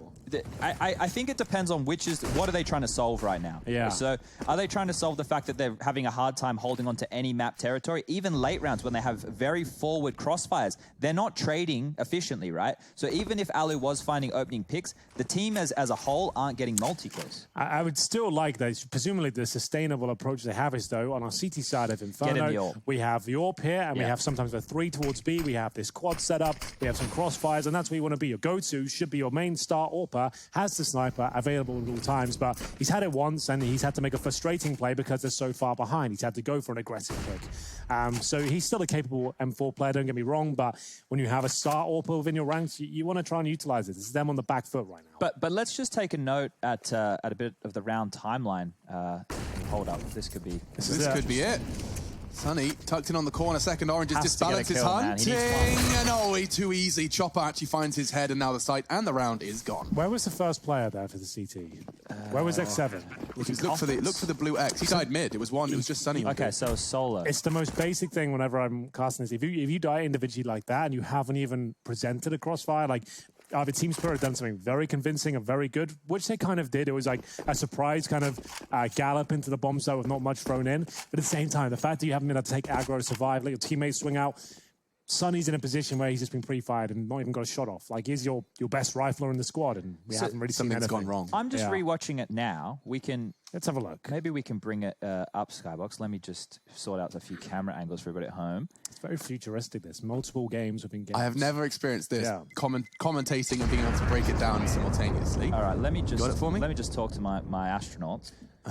Well, if you are just joining us, this is the inaugural game of the ESL Pro League online season now at this point. We are here live from Cologne. This is the duel you're talking about here, Henry. X7's here, and Magix is just holding middle. And he pushes without a flash. He does have the, a rifle. But what happens after that is they instantly just go hit this B bomb site, right? So as soon as that's gone down, they're already in. There was no time for a rotation Sunny is at the all. anchor. To be fair, that anchor position he's got, you won't see many players sitting there. Like, normally you want to be towards coffin, so even if it does go wrong, you're falling back to ruins, right, and you're surviving. Like, that's a very all-in position, considering they'd lost a man. Maybe that's why he wanted to do it. So, he had a rifle, right? So, that's still an ambitious piece. I understand the info play, right? But you already had top mid control, and you knew you didn't have banana. So you should have already been hedging a player towards B, most likely. X7 going aggressive is so they weren't rotating too many people, but they didn't have anybody else there. So right now, this map is, in my opinion, done. Yep. Right? This map, you could probably just pack it up. Like, of course, you can come back from... The team would be believing that they can get the last 4 rounds on the board, right? And then they could maybe have a... But just the way this has looked, it hasn't looked competitive, right? So we have how many rounds here that have ended in bomb explosions? It's 1, 2, 3, 4, 5, 6, 7, 8 of the rounds so far that Team Spirit have won. They've had success getting into the bomb site. They've had success planting that bomb and then defending against a retake. So nothing's really working for ENCE. They just got absolutely shredded by nades. They flashed each other. The nades landed in their faces, and it's done over 100 damage between X7 and Alu there. So Alu, again, aggressive. And he has the Krieg this time, so understandable, but he's got low HP, can't really do much with this. They'll HE back. This is actually quite promising. They could swing off this as well. Good HE towards Chopper. And, yeah, I like the swing. Sunny with 100 HP to do it at least. Fully blind gets the kill. But remember, they're low around this corner, and one by one, they will be taken down. X7, he just needs to hope they don't check his position, but they're going to go one better than that. It's a Molotov right in his position now, and down he goes. Not quite 4 HP, and as good as dead, really. He'll need a rotation eventually. This could be Sergey and Ariel on the other side of the map. God, that's a lot of pressure to put on X7, because at the moment, he's accepting that he could try and solo hold this site with no 4 nades. HP and no nades. No nades is the main factor. They don't even have to execute it. They can just walk into B and the round's over. There's no position you can play with 4 HP. That means you're going to win. You're better off playing CT spawn would be fine. They can smoke it. You can hopefully get a couple of kills with the smoke. That's about as good as it's going to get. With the silence, with the M4A4, I should say, not the silence M4, that's going to be very difficult. Luckily, a telegraphed approach here. Flash comes through, and down he goes. 1 HP was never going to do much with that. Ariel, though, could do something. It's only going to be the one. Sergey miles away, and so Team Spirit, an all too familiar circumstance for ENCE, is watching that bomb go down, being on the other side of the map and talking about what you can do better next time. Can we... maybe the series will change, and they might start looking better on their own map pick. Highly likely that they will start looking... Yeah. But I really just need to jump back into this. Last year, Katowice, ENCE, fantastic. Fundamental Counter-Strike, completely built on that, and then from that, their individuals flourished, right? We started to see better signs. We know that Alu is a good player. He has played for a long time. He's played on NIP. He's played on FaZe Clan. He's been around. He's played with the big boys. And then he went to this team, and nobody thought he would go anywhere. They replaced their in-game leader. Alexi B's gone. But he wasn't one of the star fraggers. Ariel won an MVP at the tournament. Sergey's Mr. Consistent. The guy has 2 kills to his name right now. Sergey has dropped off something ridiculous. When Sonny was in Mousesports, he was the best player in Mousesports. So the names on the team in terms of firepower exist. So where's the problem here? It has Leadership? it has to be the direction of the team. Baffling. Unfortunately, you're dead on, and it's Alu who's, if I'm not mistaken, the in-game leader right now. Right? Yeah. That has to change. Like, we're not seeing anything from him. The team is falling apart at the seams. Like, that just has to change. If you're not going to change roster, let's change positions up. Let's change the in-game leader. Let's just start fresh and just stay right. None of this is working. Let's go back into it. Right. A lot of people, acknowledge the young guns. Gosh, Sonny doing a good catch onto Mir, and he paid quite the price for it, down to 6. What's your point? My point was that, a lot of these newer players, the likes of Boomich is a great example, Lexi B another one, these CSGO purists, I think they tend to have a good understanding of the fundamentals of Counter-Strike naturally, subconsciously. Yeah. And so my suggestion is, maybe we get another young gun. I'm looking at the likes of perhaps an Ariel, a Sergey, an X7. Money just to go. I think probably bring in someone who has done it before and probably wants to do it. I was going to say Zen. Bring him in. Well, the thing is, if Twister takes over and then he basically does in-game leading from the coach position and just sets them up game plans with all these different options, a lot of work, but then they wouldn't necessarily need to look... Someone would still have to be a mid-round caller, right? Yeah. They still need it. But at this point, look, Zen's not a bad shout if they need a new player. Otto's not a bad shout if they need a new AWPer. If you want to get rid of Alu to start fresh, you go with Otto. That probably wouldn't be the worst shout in the world. We'll see if they can make this round work. We are talking over it because when it gets to this point of the game, I've cast a lot of online CS in my time. It gets to this point, they ain't coming back. They're not going to do much with this. And if they do, we'll put it on the wall. Yeah, exactly. Oh, hold on. Well, that was it. 2-on-1. There is a chance for Alu. We said he's one of the best CT snipers on Inferno. If there's ever a chance to prove it, this would be it. But I wouldn't even be thinking about this clutch.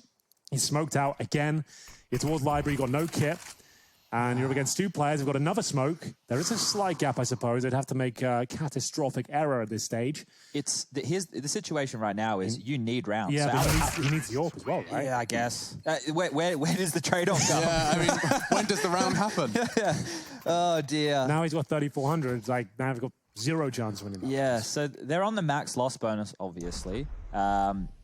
So they can scrap together some Famises. Sonny's doing everything he can. He did that Mousesports maneuver he used to do with Chris J at the start of the round, pushing down Banana, does a load of damage, rotates back towards A, gets 2 kills in the pit. He couldn't do much more in that round. His teammates aren't really contributing, unfortunately. Nothing's really happening for him. Did you guys ever catch someone actually just quickly took a snapshot of Sergey's individual rating before Alexi B's departure and after? It's a river of red. Goodness me, yeah. It just goes from all like 1 point something to rather grimacing red column. Well, there's the opening kill. That was actually Ariel challenging towards second middle. Some Young looked like he had his number, to be honest with you, with the Krieg in hand, but didn't work out. Idis balanced with the AWP now. Just to build on that point Alex was making, he was the 13th highest rated player of 2019. Crazy. 13th best player in the world. Yeah. So if you think about the drop-off of ENCE towards the tail end of last year, think about how good he must have been in the early stages. Yeah, what a year. He does get shut down now, though, by Mir, and good chance, perhaps, for the CTs. And just like that, X7 and Ariel are added to the kill total, and 13 is secured. Look at those good rotation as well. They're not challenging the fact that, they could rotate in from Arch or Library. They smoke those 2 choke points off, fall back towards quad, and just make sure this is a guaranteed round here. Very well played. Still have 3 incendiaries or Molotovs, flashbangs, smokes, no kits, and it's a UMP and an M4 on the retake. Yeah, I'm so dejected if I'm out of this map right now, and just like, let's just wait till the next one. This is not working. Especially because of the map Inferno as well. You can get thrown into those retakes. It's a CT-sided map. It used to be a staple for it. It used to be like deadly on this map. It's insane. Like, their A bomb site used to just be like the trifecta of doom. The crossfires is coming in, like X7 gunning them down from the pit, like no problem whatsoever. Like it just looked like it was all so safe. Alu challenging second middle. He's sometimes down to T steps with an AWP. That's right. Never seeing any of that anymore. Like, where's all of it gone? They're so flat. That's why I said just reposition everyone at this stage. Let's just move everyone around. Because this is, you can't like the keep this up. The problem we have here is for the last round. Yeah. Hey, why not? If we started to look, right? If we started to look at the next map of Train, even then it becomes a little bit worrying, right? Like even then, I'm thinking to myself, well, if these players from Spirit are playing this well regimented. Look, because nobody's beasting it up. Look at their kill distribution right now. The most kills is 13. It's not like somebody is just carrying them through all these rounds. They are going around and as a team systematically dismantling ENCE. They're dropping their fun strats as well. They've done it twice. There's 3 Palmers, 1 flash. It's like they can't handle it. There's nothing that can be done. So let's just keep running that. And that's when you know, like, you've got them. You've got your foot on the throat, right? Like they can't even hold off. There we go. A basic attack. But this is more like it. Sunny, they had the open in the last round as well, and they've had this position once more towards Banana, but they can't convert these rounds. But Sunny, taking matters into his own hands, is showing us some of that star potential. But it's towards A, we could potentially finish it. Bomb's still down towards T steps. Full control for Sunny and Alu still, who's on the Krieg, just to note. They seem to throw that to him more often than not. So maybe he's a bit of a specialist. Sunny, this is more like it. This is the ENCE we know and love, getting stuck in. Surely they convert this one.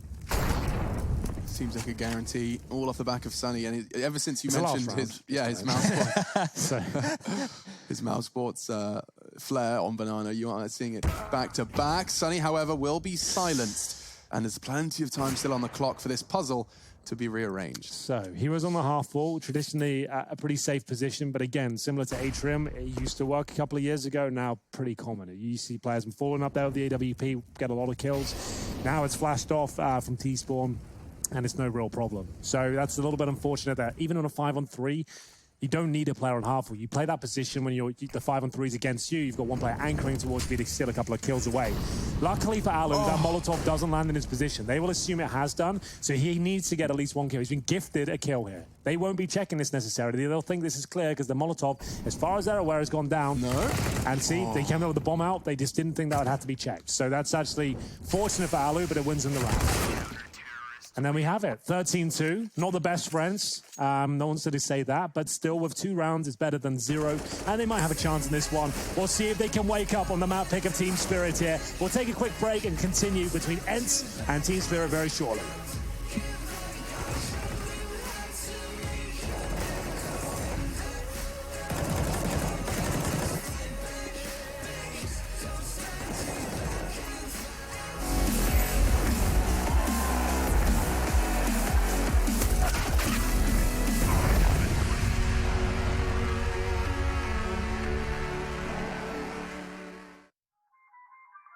I feel on top of the world, I feel on top of the world right now. I feel on top of the world, I feel on top of the world right now. I always wanted the world, I want to conquer the world right now. I feel on top of the world, I feel on top of the world right now. I call the shots in the man with the plot and we only go bombs away. Ain't no one protecting my mind as a weapon, that's why I'm a dominate.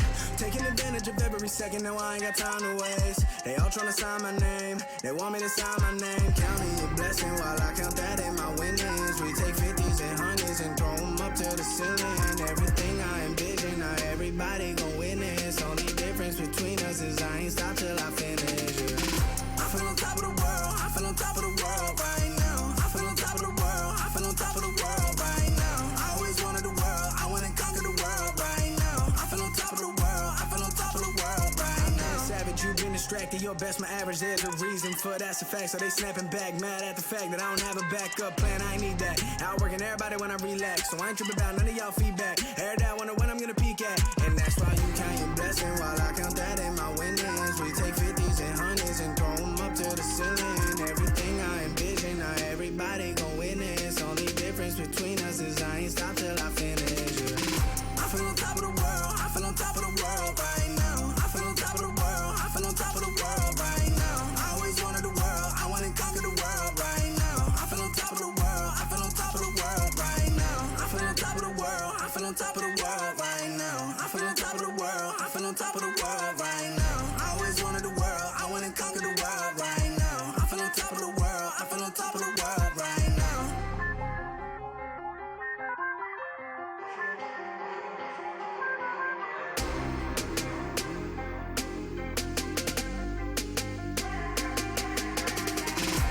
Shots in the man with the plot and we only go bombs away. Ain't no one protecting my mind as a weapon, that's why I'm a dominate.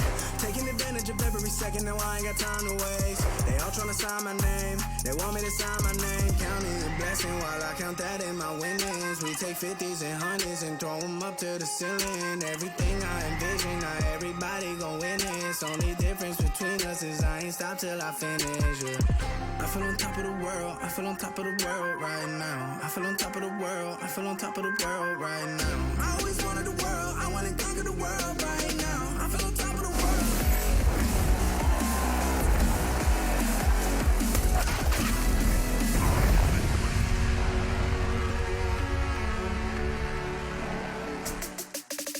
We're looking for ENCE. We haven't found them in the first half. The second looking very promising for Spirit. It's our first map of our first day here of the ESL Pro League's 11th season. Overcoming adversity, it does seem to be somewhat of a conversation this week, and now ENCE have to do it here on Inferno. I'm Machine and I'm hanging out with my boys, the Lanchin lads, Alliteration is Cool, Henry G, and Chatty B. It's good to be here, Alex. Not so good for ENCE fans, I'm afraid. They're currently finding themselves 13-2 down on the pick of Team Spirit. It's the Inferno.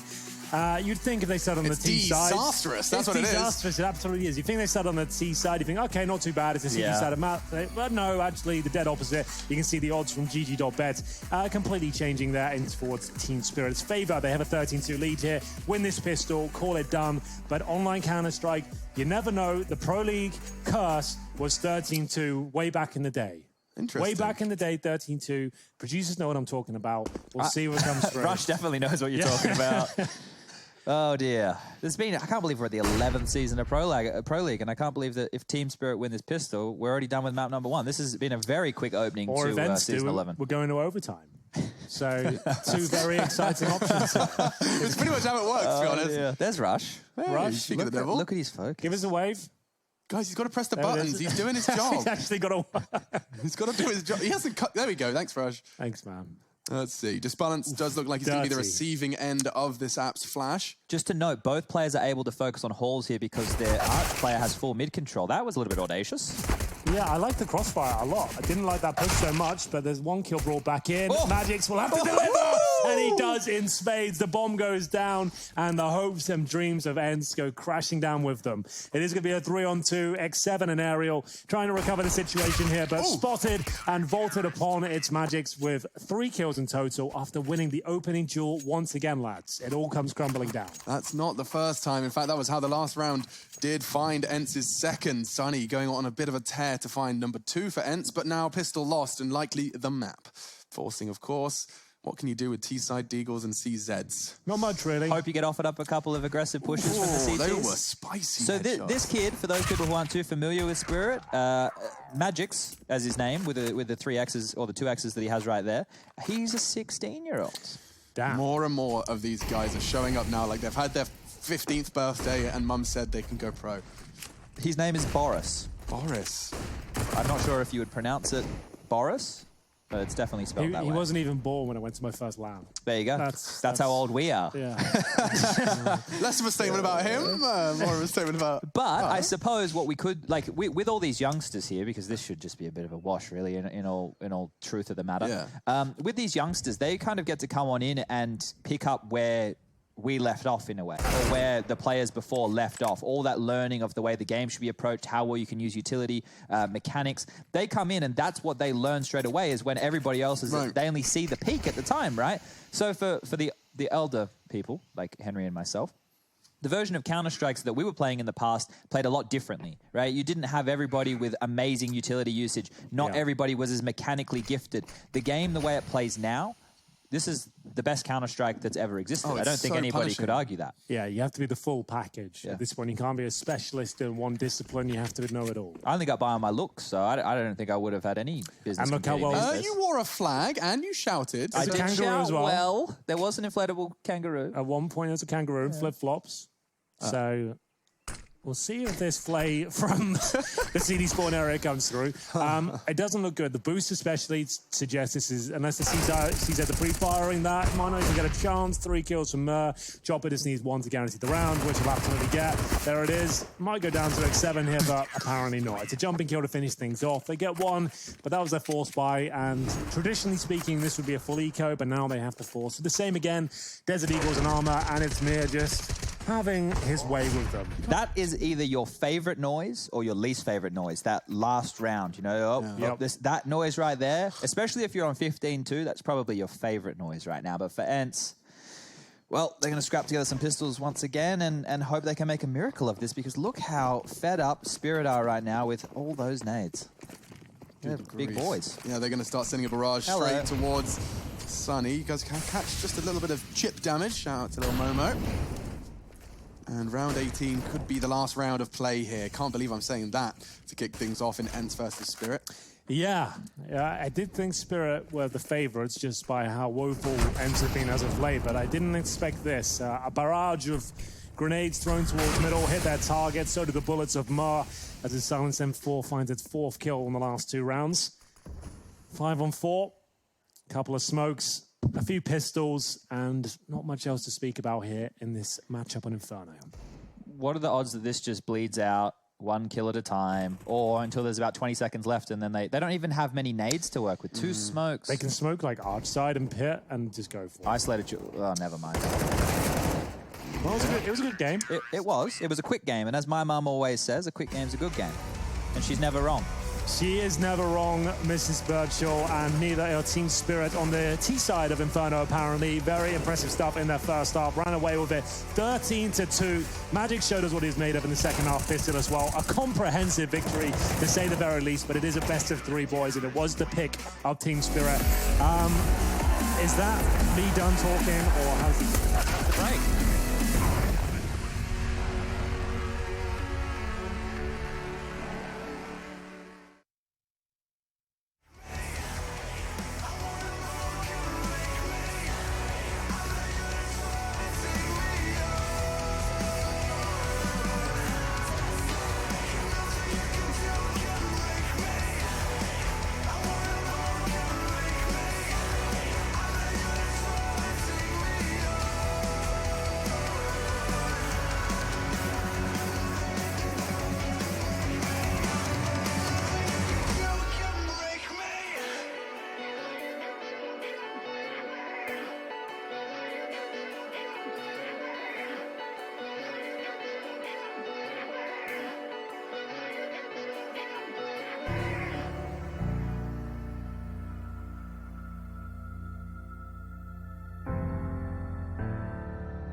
Isn't over yet.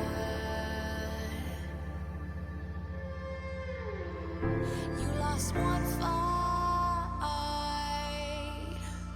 but it's not the end. So get back up and fight again. Take one step, take another. Find the strength for your brothers. Erase the doubt with your battle cry.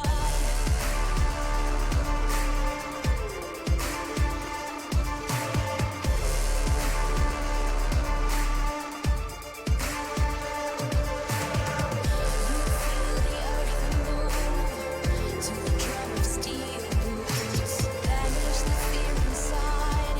You're strong enough that you don't have to hide. No, you don't have to hide. You're strong enough with.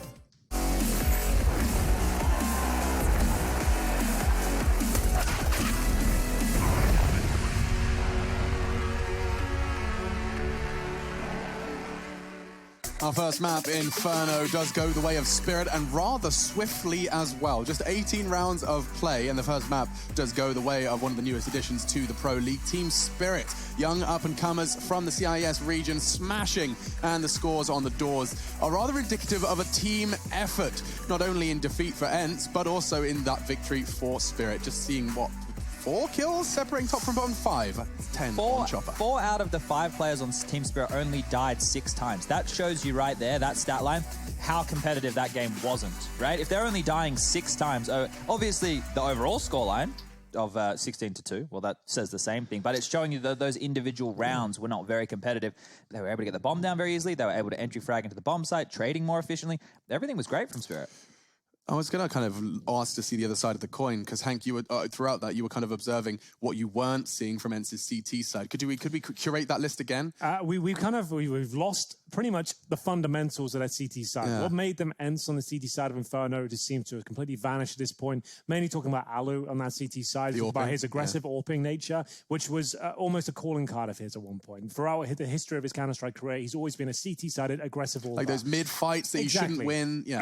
And we saw him use the AWP twice, and I don't think he picked up a single AWP kill the entire map. I'm putting myself out there a bit there. I can't recall a single AWP frag. So what's going on there? And to speak of Sergey as well, within the top 20 last year, now getting 2 frags, and this sort of matchup as well against Team Spirit, just not even arriving to the occasion whatsoever. I have no idea how this team has fallen from grace so much to looking so woefully average. It's unbelievable. They just don't even seem up for it anymore. No, and consider the opponent. I mean, this is players, it's their Super Bowl, sure, but this is players that have yet to have their moment in the sun. Some die young, we put in the spotlight for this performance on Inferno. And these were one of the names that the community would have been throwing around when there were replacements required in NAVI. Some Die Young is an individual who is quite mechanically gifted, I think is a good way to put it. Now, in this game right here, it wasn't a difficult task for anybody on that Spirit side of things, but him as an individual is somebody to keep an eye out in terms of the ratings for this roster. He is the highest rated player for Spirit on LAN. I think Mir's up there as well. Mir's another name. He went over to Gambit for a short period of time. Chopper was playing with the Vega Squadron boys. iDisbalance, Henry, you actually played against him. I did play against iDisbalance not so long ago, actually, last year, and it was a fun tournament. I was representing Team UK. Yeah. He was somehow playing within Team CIS as an amateur. But I did beat him in a best of 3. We took him down. Team UK took them down, no problem at all. Senya, I know you're watching. It was a comprehensive victory. And iDisbalance, I'm probably better than you at this point, I would say. Okay. Chad, what else have you got for us? Well, I've got some stuff here that actually I broke this down in the middle of the game, and I want to do it where I can draw some things for you guys. So we're going to go over this round again. So you guys remember me talking before about the 3-man stack over towards B. We can see that right here. It's going to transition the 3 players over towards the B bomb site, and that's normally to get Banana control. The camera angle is about to shift, as we can see here. Chopper is the only man watching Banana. Everybody else is over towards alt mid. Look at this, all 4 players. So at this point, you're pretty sure that they don't want to contest Banana early, but the guys from ENCE, they don't know that. So X7's the rotator. You can see him over here towards spawn, and he's going to rotate over towards A now. But this is where we saw that pop flash come through halls. Now, we really want to focus on Ariel's position here, right? He's in limbo right now.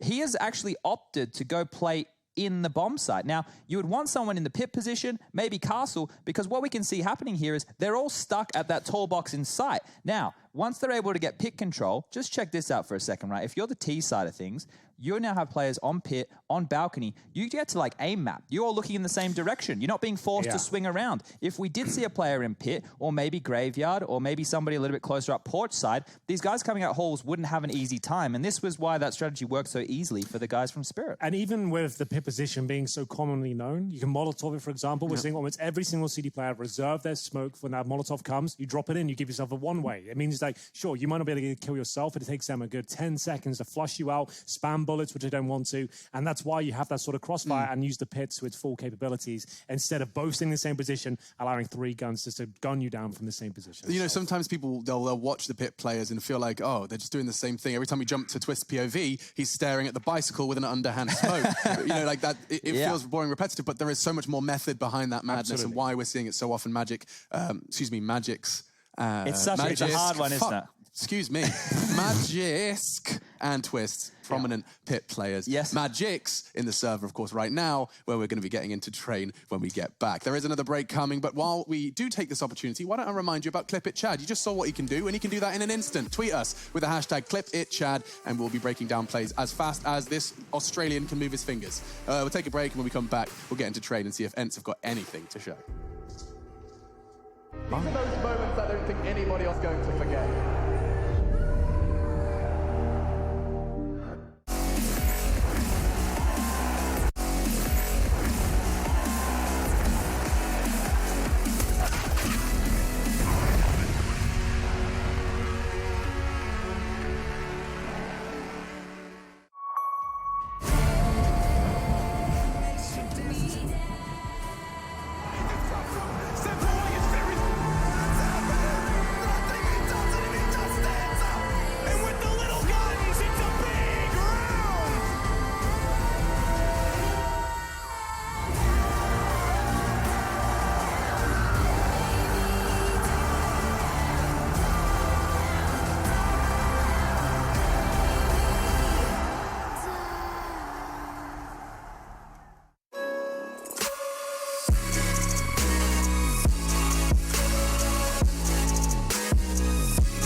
your style? Get your merch at shop.eslgaming.com.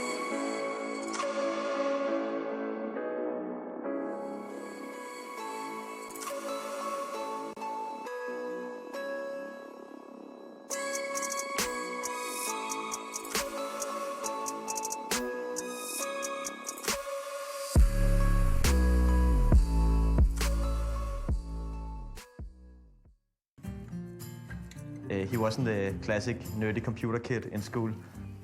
He was one of the ones to get a girlfriend first and a very social person. Typical for Finn is that he is very determined. Ist egal, ob es jetzt beim Kartennis spielen ist oder beim Tischtennis oder beim Computer, er gibt nicht auf. What he really wants is to win a major. It's his dream, and therefore it's also my dream for him to get that.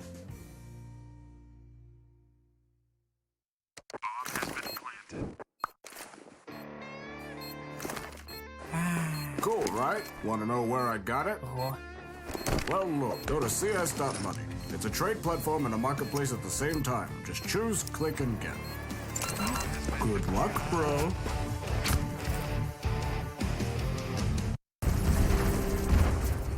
Everybody loves an underdog. Who needs to be liked? Mountain Dew Amp Game Fuel. Victory in a can. Charge up your game with excitement. Highest odds on the market. Take what's rightfully yours with GG.bet. My name is Jordan Gilbert, aka Nothing. Hi, my name is Sue Lee. My handle is Smix. I think it's important for these initiatives to happen. Empathy really, really goes a long way, and it always means so much to us, and I think that's where initiatives like this really help. I encourage everyone in the community, anytime they see bullying, anytime they see someone getting called names, or I encourage you to step up and say something. Good luck, have fun. Good luck, have fun.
ESL Pro League is brought to you in part by Intel, Gaming Malta, Mountain Dew Amp Game Fuel, CS Money, MSI, Air Force, GG.bet, and ESEA.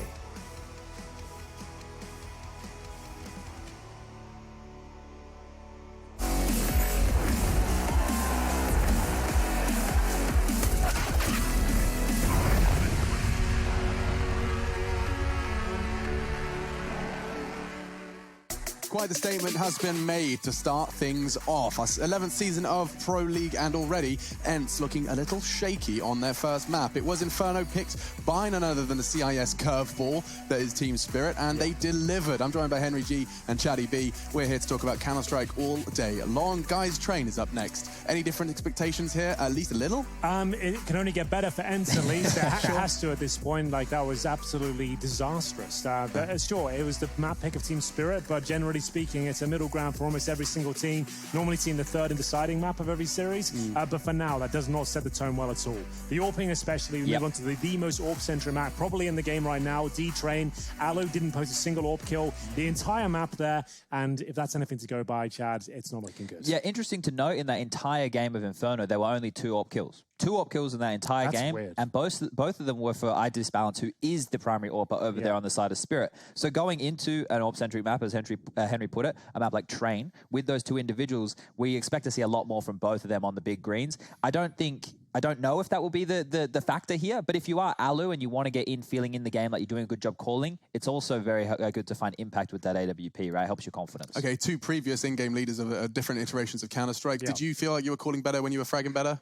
Is that like is that just a guarantee? I feel like, yeah, it definitely is. When you feel like you're in the zone yourself and you're dictating where you want to play, and you're calling, I'm going to go find a pick here. You guys do this. Right. That's when you're actually in the zone. In that zen state almost. But if you're not finding any kills yourself and you're the AWPer getting 0 frags on your best map, you're going to be inside your own head. You're going to be trying to rely on your other to step up. We haven't seen Sergey post anything more than 2 frags in the entire game so far. Really isn't looking good for the 2 big names here. Talking about Train, though, historically, Sunny on the T side when he's in Mousesports, he is a monster on Train. He should be able to step up here against Team Spirit. He should be able to find space, get some kills going, some openers, which weren't the problem in Inferno. They got opening kills. They just couldn't convert those rounds whatsoever. I don't know what Twister could possibly be saying in their mid-game team talk. They are playing from the ENCE gaming house. So yeah, we saw that, didn't we? There's a chance. Got a webcam going. Yeah, I'm not sure where that feed is. I just saw it on Reddit. Somebody put up, they've obviously lost their match, so normally what happens after that... Close that stream down. Yeah, you leave, you go have a team talk outside, normally in a new environment. Yeah.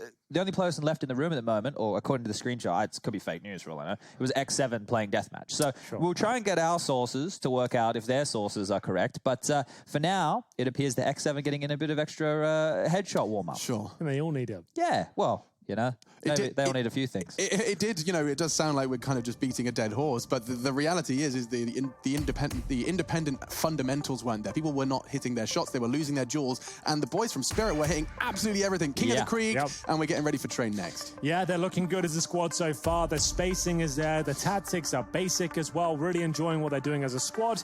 They can continue that on Train. It should be another convincing victory here for Team Spirit. We want to see ENCE wake up. And I just want to point this out. When we say basic in this term, we're not talking about that individual you maybe know living down the road. Sure, no basic individual. Not that basic. We're talking about basic in a good way. What ENCE was built on is what Spirit were doing quite well here, is the fundamentals, trading well, good utility usage, spacing, moving around the team moving on the map as a team, or the team as a team. And look, I just got a couple of last-minute results here for ENCE that have happened recently on Train over at DreamHack Open, where they finished in a very, very bad position. That last place? Yeah, something like that. Yeah. They beat MIBR on Train 19-15. Before that, the Ice Challenge. They lost to OG on Train 19-17. Sure what you can take away from that result. You would actually... Not a lot. Casted by Henry G Machine and just Harry's not here yet. He will do some casting. He will be here later. But I'll be called whatever you guys want. Yeah, Sponge, for those of you unfamiliar, SPUNJ, that's at SPUNJ on Twitter. His name is Chad. Don't follow me on Twitter. Can we get Rush a light ring in his setup? He's in the darkness over there. I don't want him to be illuminated. Can you talk to us, Rush? What's he got? Yes, I got there a press. Hey, a light as well. That's perfect. They look much better. How did you find the first map, Rush? It was quick. Yeah. Okay. Yeah. You got anything else for us? Good insight. I thought the strategical game of Team Spirit there, they really brought everything they had. And I'm looking forward to what they bring into Train. This is ENCE pick, so it could go very Who are you going to observe for us here? Who is your man to watch? Who's Probably getting the first Sergey might run out and possibly talk us through your thought process observing here. Look, they're all moving up, so there's one player I'm interested in. That's number 1. Oh. Chopper now. Chopper with the USP. You know, he's gonna be hitting some shots. Oh no, devastating. Thank you so much, Rush. We're getting into the action now. It's going to be an opening pick there for ENCE. Remember, they've had plenty of those so far. Unable to win the rounds, but this is looking very promising. Now, Chad, they don't have to fully commit towards inside, of course. They can hold up. They can see how this puzzle develops as I disbalance. This is huge. They've got two players going towards upper ramp. I like it. Three. I love it. They're ready for it, though. ENCE are looking in that direction. There's no way they expect this, Henry. Oh, my God. He definitely didn't expect another. Pushes them outside, at least. They should snowball outside right now. Yeah. But they're not going to. But this is what you'd expect them to do, right? So it's not a bad call. You'd expect them to go outside, but they're not going to. Some die young. They've got different thoughts. Dismounts at the wrong time. Has to find maybe one kill on the cross hit. Significant damage to Sunny. You can say that again. Just a 1 HP, and now the retake's looking very promising. Oh, gosh, yeah. There's a kit and a smoke on Magix, and he's hitting frags as well. 2 already. Does have the support of Mir. Closing in from the upper area. That's going to make things awkward for X7. He's clocked it and will manage to reposition. Good damage inflicted into Magix. Let's not forget, he has to get to the site, and now he's going to do it. But Sergey, oh no, Sergey! Misses the shots and stabilizes. Kit's on Magix's corpse, and now time is of the essence. He's going to retrieve it now. Time check, smoke retrieved. He's got the smoke as well. No! Oh, this is going to be awkward for X7. Oh my 3, God. 2, he's descending the ramp, and Spirit take the pistol. Oh! No, they don't. Wow. He gets the headshot through the smoke, and X7 saves the day with about 0.5 seconds to spare there. It looked like the godlike play, the smoke on the molly, the 5-second defuse, but it's all denied here. To be fair, it should have been an ENCE round. It looked so convincing for them. When the flank from Connector as well, when that fell apart, this moment here, Sergey had to get 2 frags there. And fortunately for them, X7 saving the day from the lower ramp. But of course, a force buy in response now. Team Spirit, the Scouts, the Deagles, and finally an advantage for ENCE. They will be up 1-0, but they need to hold on to it. So this is the first time in one map and one round that ENCE have been winning. Exactly. And here they are. That's what we need, the hard-hitting stats. Oh, dear. Okay.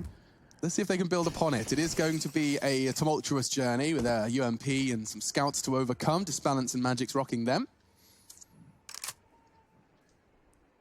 Towards the halls they go. Not going to be seeing too much more of that CT aggression. Loved the response. 3-man push towards the inner site. That was great. Those are those moves that we always talk about. Oh, okay.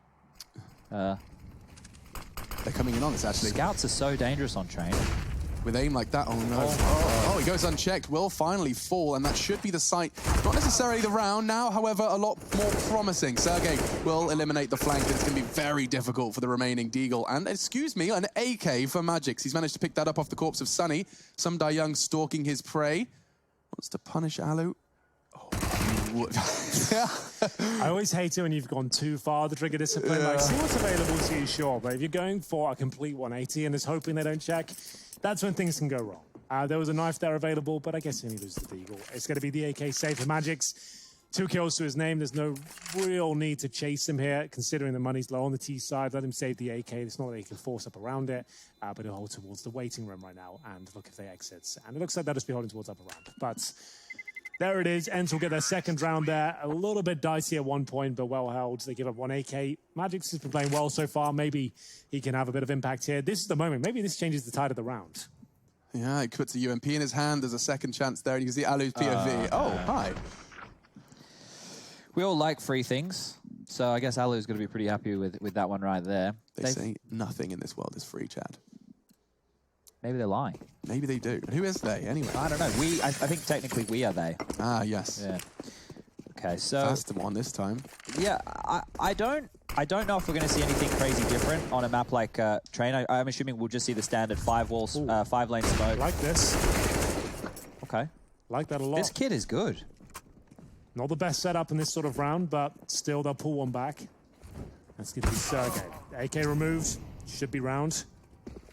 1 smoke, a P250 and a Zeus just to note as well. Mir will at least recover the AK, but smoked out. Can't do a whole lot with it. Could go T-spawn, I suppose. Disbalance might want to try and join him. Maybe try and jump around the corner, get some sort of information. Chopper is going to be tucking himself in towards Ivy, and another smoke arriving just to confirm that the round is theirs. Now, I'm not 100% certain on this, but in the past, I have seen Mir as the inside anchor for teams, if I remember rightly here. Yeah. So if he does save this weapon, The AK-47. It's going to allow him to buy out full utility. Otherwise, he may have been a little bit strapped for cash, because as we can see, he only has 2.2. We're going into the third straight round loss, so we're looking at the 2,700 mark. So he would have been lacking some utility, and he will go down anyway. So we will see how that will impact his utility a little bit. Him getting that kill does help. Well, there we have it. 6k on the nose for Magic, so he can drop an orb if required. I feel like iDisbalance should be fine to purchase his own, but that was the key frag there, taking out the AK-47. Magic's will buy the orb, and they've gone for a double orb setup, in fact. So this is always a nice way to kick things off. Allo will bring his out for the first time as well, but didn't post a single orb kill on Inferno. Is their pick, though. ENCE up 3-0 on the T side, looking much better. Got more rounds than they did in the first map, already within the first 3 of the second. Yeah.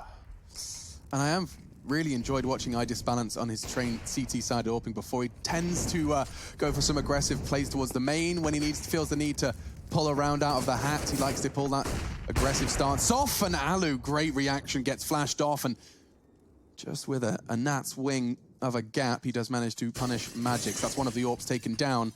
ENCE's AWPer, we called him a win condition, has connected and given them that early man advantage. Just want to correct myself. I said 2,700. I meant 2,900.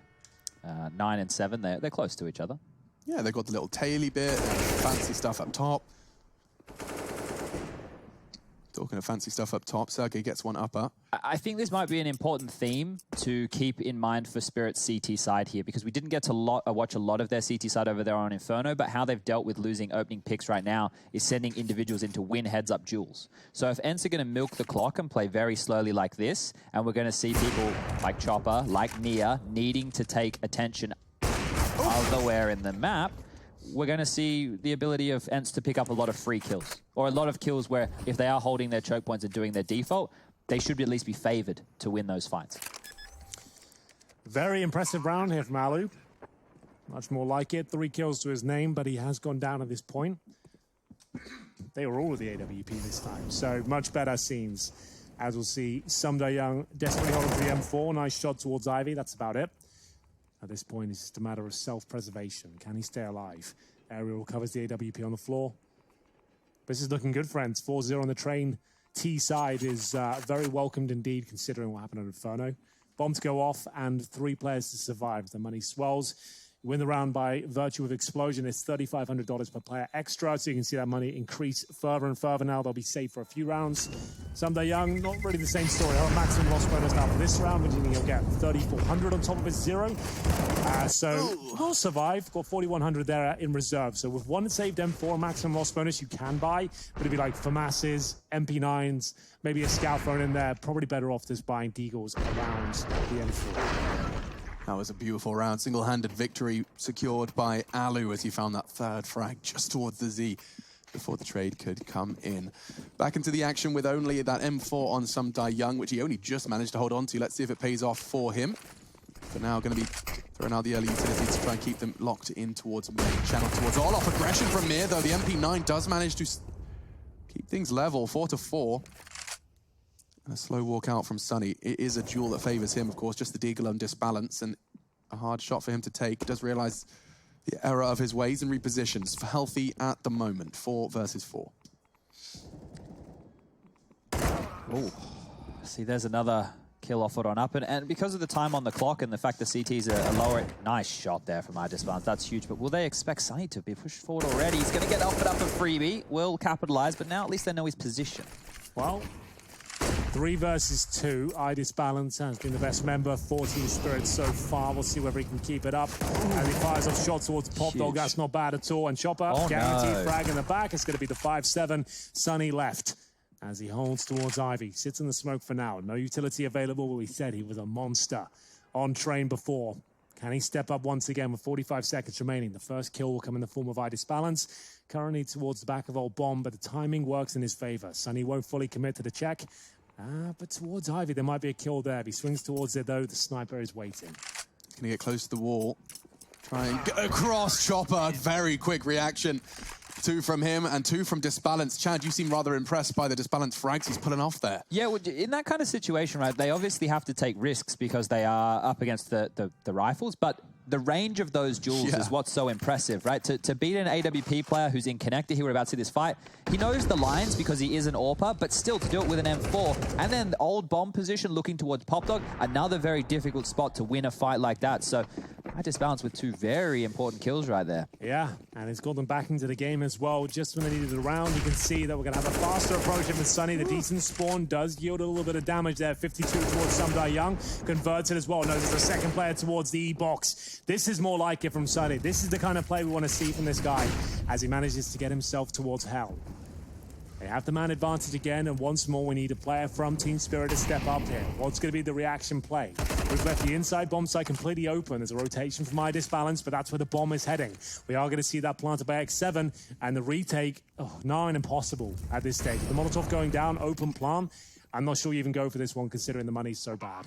They have two kits, though, so what we have been seeing teams do a lot lately is just hold off in these choke points and see if the Ts want to start hunting. If they get a freebie right here, oh dear. He checks it. He does it. He does it. That was amazing timing there by Sergey. He could have been dead if that was a split second earlier.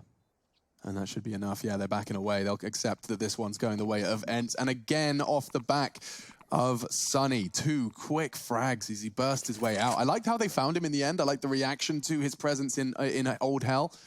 Just throwing in that Molotov and having Magix just waiting to see if he would leave the corner. He did. Sergey gets himself a fresh mag for the save, and Magix and Chopper walking into the Lion's Den. Will take X7 down and out, and that's something. Sergey could have another bit of combat, but not to be. They need to be careful here. Holding on to the AK-47. Not sure that was worth the push, but Bircher, what have you got for us over there? So I had a question come in about AWP play on a map like that of Train. So I just want to highlight a couple of the key positions that you might see an AWPer on the T side watching early. This main position they can either pick on towards connector, they can pick over towards the stopper position, or even all the way down to Ivy. That's obviously very susceptible to grenades. If you want to pick from Ivy, we do see a run boost in this position to get the AWPer to pick this angle over here without the other CTs knowing, and you might see an AWPer play very passive here, just watching for aggression from the CTs. So look out for those different moves from Alu in this game.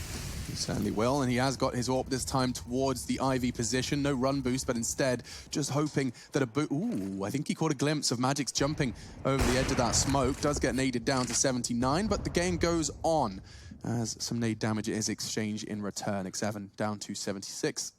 Softened up for the M4s of Chopper, Mir, and Sumdai Young.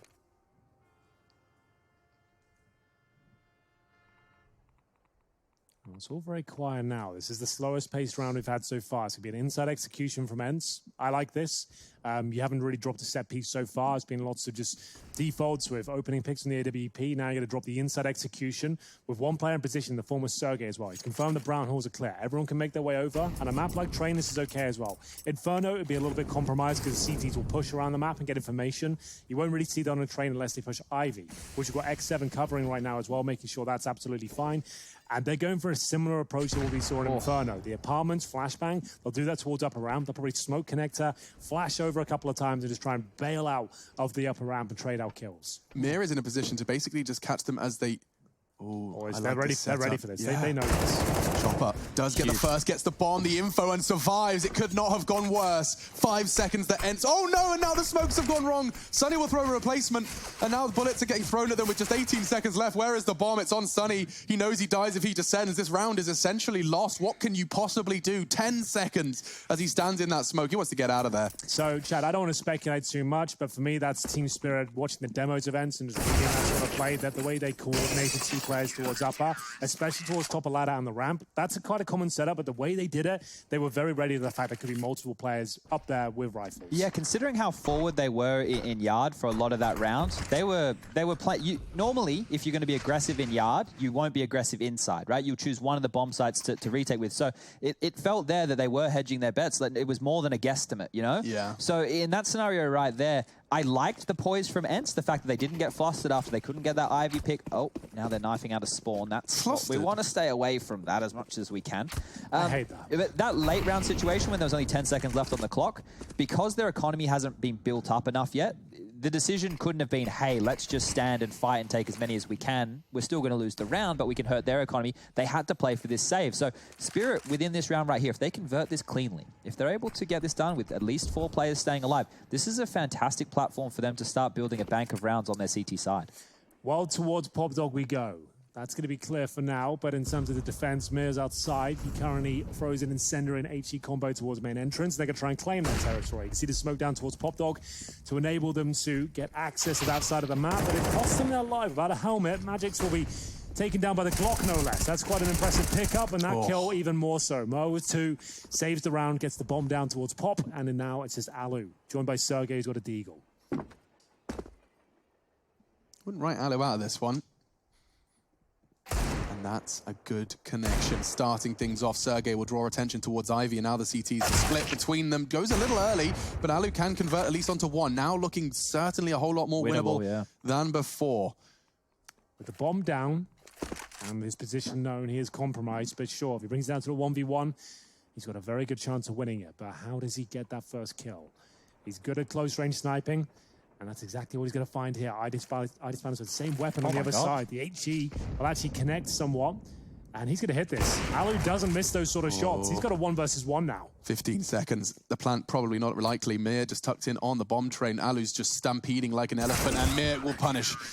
Good patience from him and a quad kill. You said they had to pick it up cleanly, Chad, but they're probably just grateful to pick it up at all after all that. Yeah, their bank is all right. It's just now they have to reinvest, right? You saw most players there with 6 or 7K to their name, so now they're going to have to rebuy all those weapons, and it's costly. So each round at this point, Force Spirit stays on that knife edge of them potentially going back down to an eco scenario. Whereas if they did keep those players alive, they can build themselves, a buffer. But the buy will come out here from ENCE. There is that compromise in X7's hand, who has gone for the Galil, so he can get that extra utility. They are lacking a little bit. You can see Alu only has a Molotov.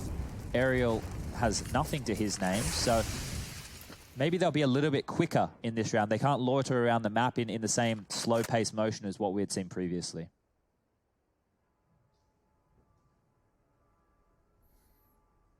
Stopping dead.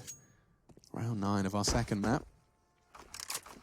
A stomp for Spirit on Inferno, but does seem like ENCE have got a whole lot more to show here on our second map. Let's see if they can convert. Yeah, problem is with this round, only 3 smokes, a few flashbangs, and 2 Molotovs. It won't be anything too technical here.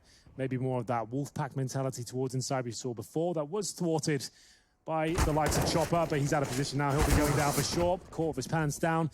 For me, that's the cue to go inside, but they got to wait. Orb rotates back in, Idis Balance holds towards Connector.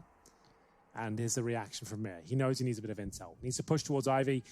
Needs to know what's going on here, trying to get any sort of sound cue, anything he can, as Magix will join him, checking out the close right.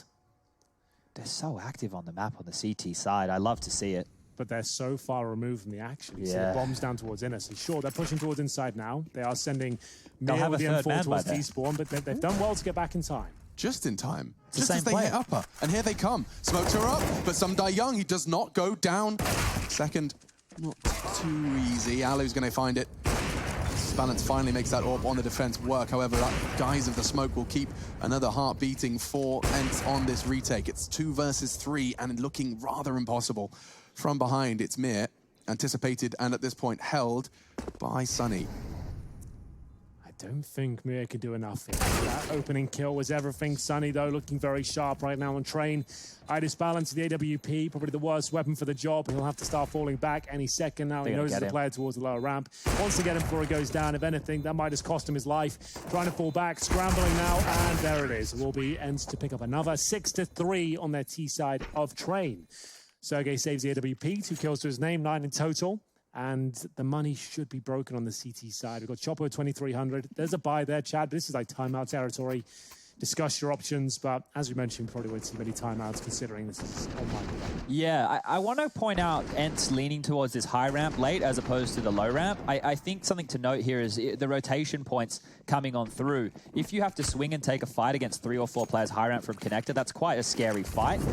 Whereas if you get to swing and you get to post up and fight low ramp, you know they're filtering into the bomb site and they don't have the high ground advantage over you. So that could be one of the reasons we're seeing so many out high ramp, but it will be a buy round, and the Augs have come out in replacement for those AWPs. Why is my MAC-10 not work like that?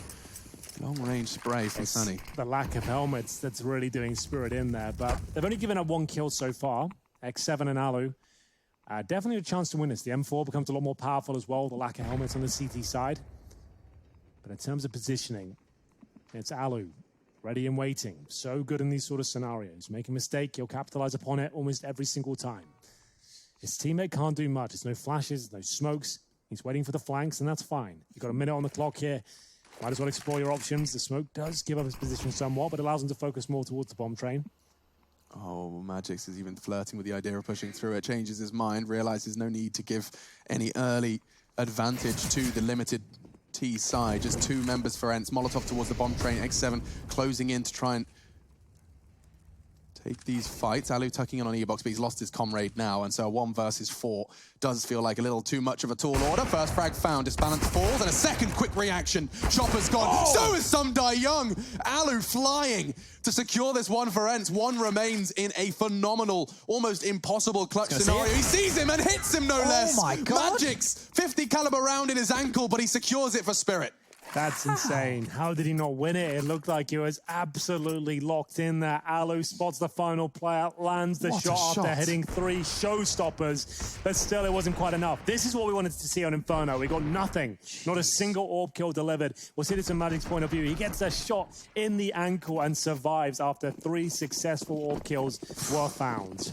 And you can see what it does. The knock-on, sure, you don't win the round, but the knock-on effect is tremendous for both teams. MP9's out and 3s for Team Spirit. There's Deagles, there's CZ, there's an outside push. Sumdai Young is scrapping towards the main entrance there. He does find the first kill, but there's a lot more to handle here going forward. We've got players towards Ivy. A lot of noise there coming through. That's going to be a kill, though, the Org. Magix should calm things down at this stage. I don't see a world where ENCE can fight their way back into the round of a single AK, but they'll certainly give it a good go. Lots of footsteps towards Upper. Chopper more than happy to greet them upon arrival, and that's going to be a 5-on-1.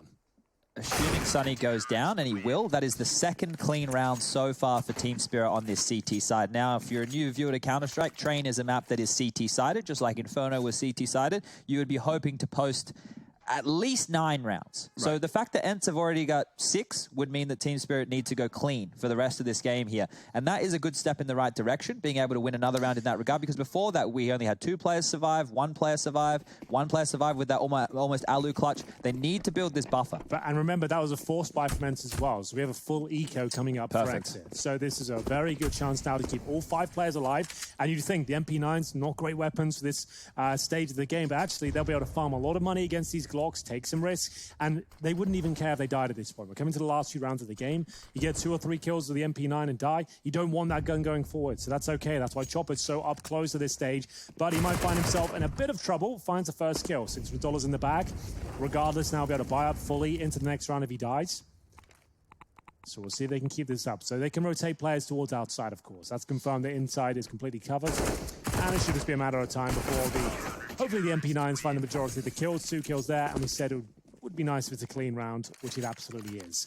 Speaking of money going forward, though, chaps, no cash for ENCE, really. No orbs available, just the very basics here. The AKs, the smokes, the flashes. That's about it. So what's been working for them so far is this like spread, right? Tyloo obviously finding some impact with that AWP in certain rounds was good, but it was more of this, hey, let's go as a team, to an area, try and find a kill, and then we can move around the map and execute late if we have to. I expect potentially a pace change here. It does look like they're going to be flashing Aerial out. Disbalance to contest. It's a hard shot, but not for him.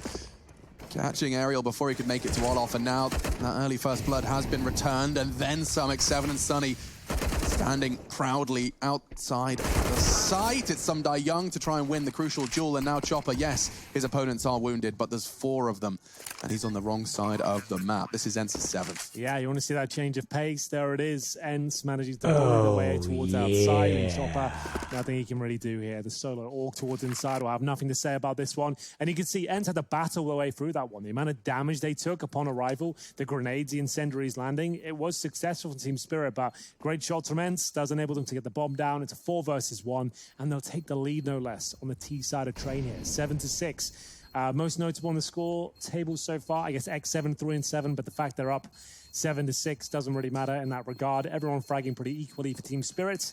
Would like to see a bit more of Idis balance, to be honest with you. See him have some Tyloo moments himself. But there it is. Round confirmed. ENCE take the lead.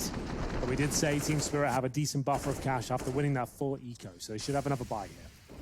So you can see 1 minute 35, and X7's on the bomb, taking the 3rd opponent down. So that just shows the change of pace there pretty much on the screen for you. Night and day. that's where, as well, that clean round we were talking about for Team Spirit comes in, because now they can get another gun round on the board. However, they too now have almost spent through all of their cash. So this is the crunch time of a half, and if you're Team Spirit, you never want to find yourself in this situation on the CT side. It means going into the last round of the game, you are potentially on a scrappy pistol by CZs, you know, maybe a scout. Right. It's going to look pretty horrible if they're unable to pick this one up right here.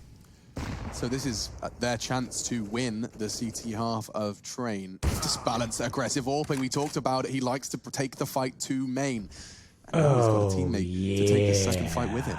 Double AWP setup working out quite nicely so far, but that's the opening pick they are very happy to find. Tyloo removed. Sunny knows he can grab the AWP, but they seem to be aware of his position. Recovers the AK-47. And the CTs are full back. They've got a massive advantage here. Shad's already laid down the implication of this round. You give this one up, you're full eco going forward. So need to be very careful, work together, no risk to be taken. Molotov down, but sometimes just to put them into this corner so then they can start peppering them with flashbangs, grenades deep as well. You can see how that's working out quite nicely. Someday drops down, but he gets the double kill.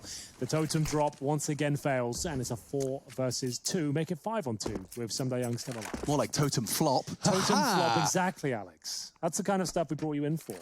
More of that, please. More of that coming, Hank. For now, Sunny will go down, and therefore this round does start to level out. You talked about just how crucial this was for Spirit, and it looks all too good. X7's the only one that can change the odds, swing it back in favor of ENCE, but with 25 seconds, no bomb, no hope, really. Instead, just going to try and take another with him. He can't, and so with 4 still standing, Spirit do manage to equalize in pursuit of winning the half.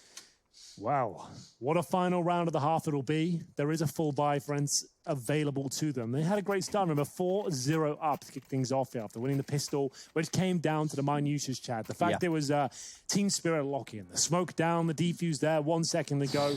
They got saved by the bell. The last bullet of the Glock is delivered, and they found themselves a good place. Ali's got this spawn. I think he's been thrown that AWP instead of X7 being given something, so he's going to go charging towards Ivy.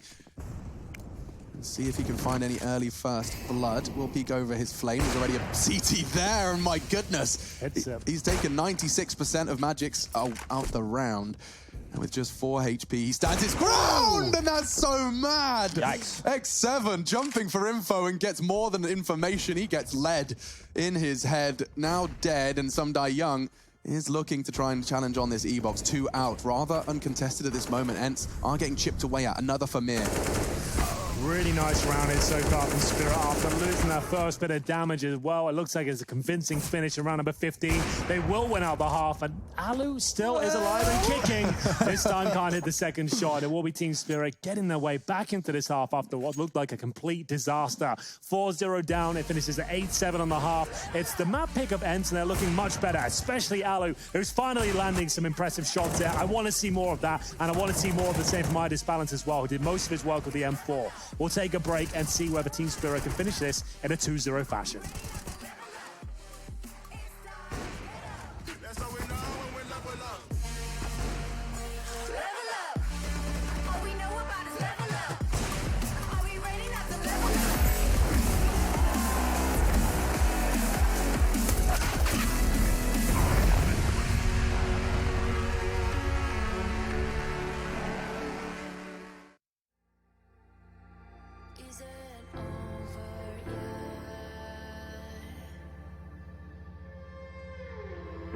You lost one fight,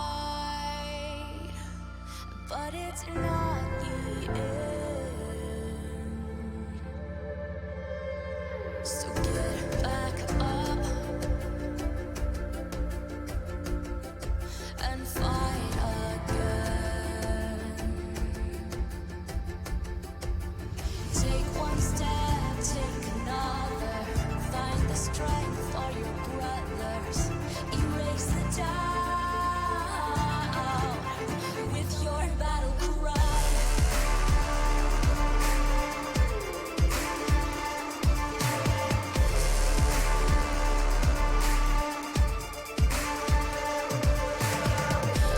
feel the earth move to the drum of steel boots. Banish the fear.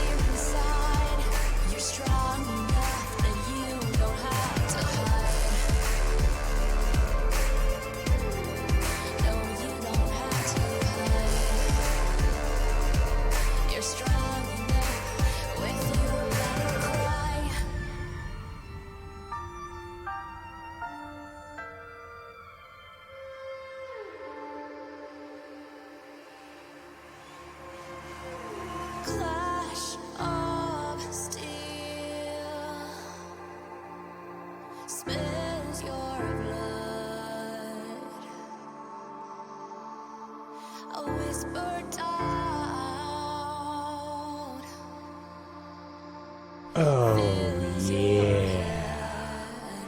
But you have to fight again. So take one step, take another. Find the strength for your brothers. Erase the doubt with your battle cry. With your battle cry. You feel the earth move to the drum of steel boots. Banish the fear inside.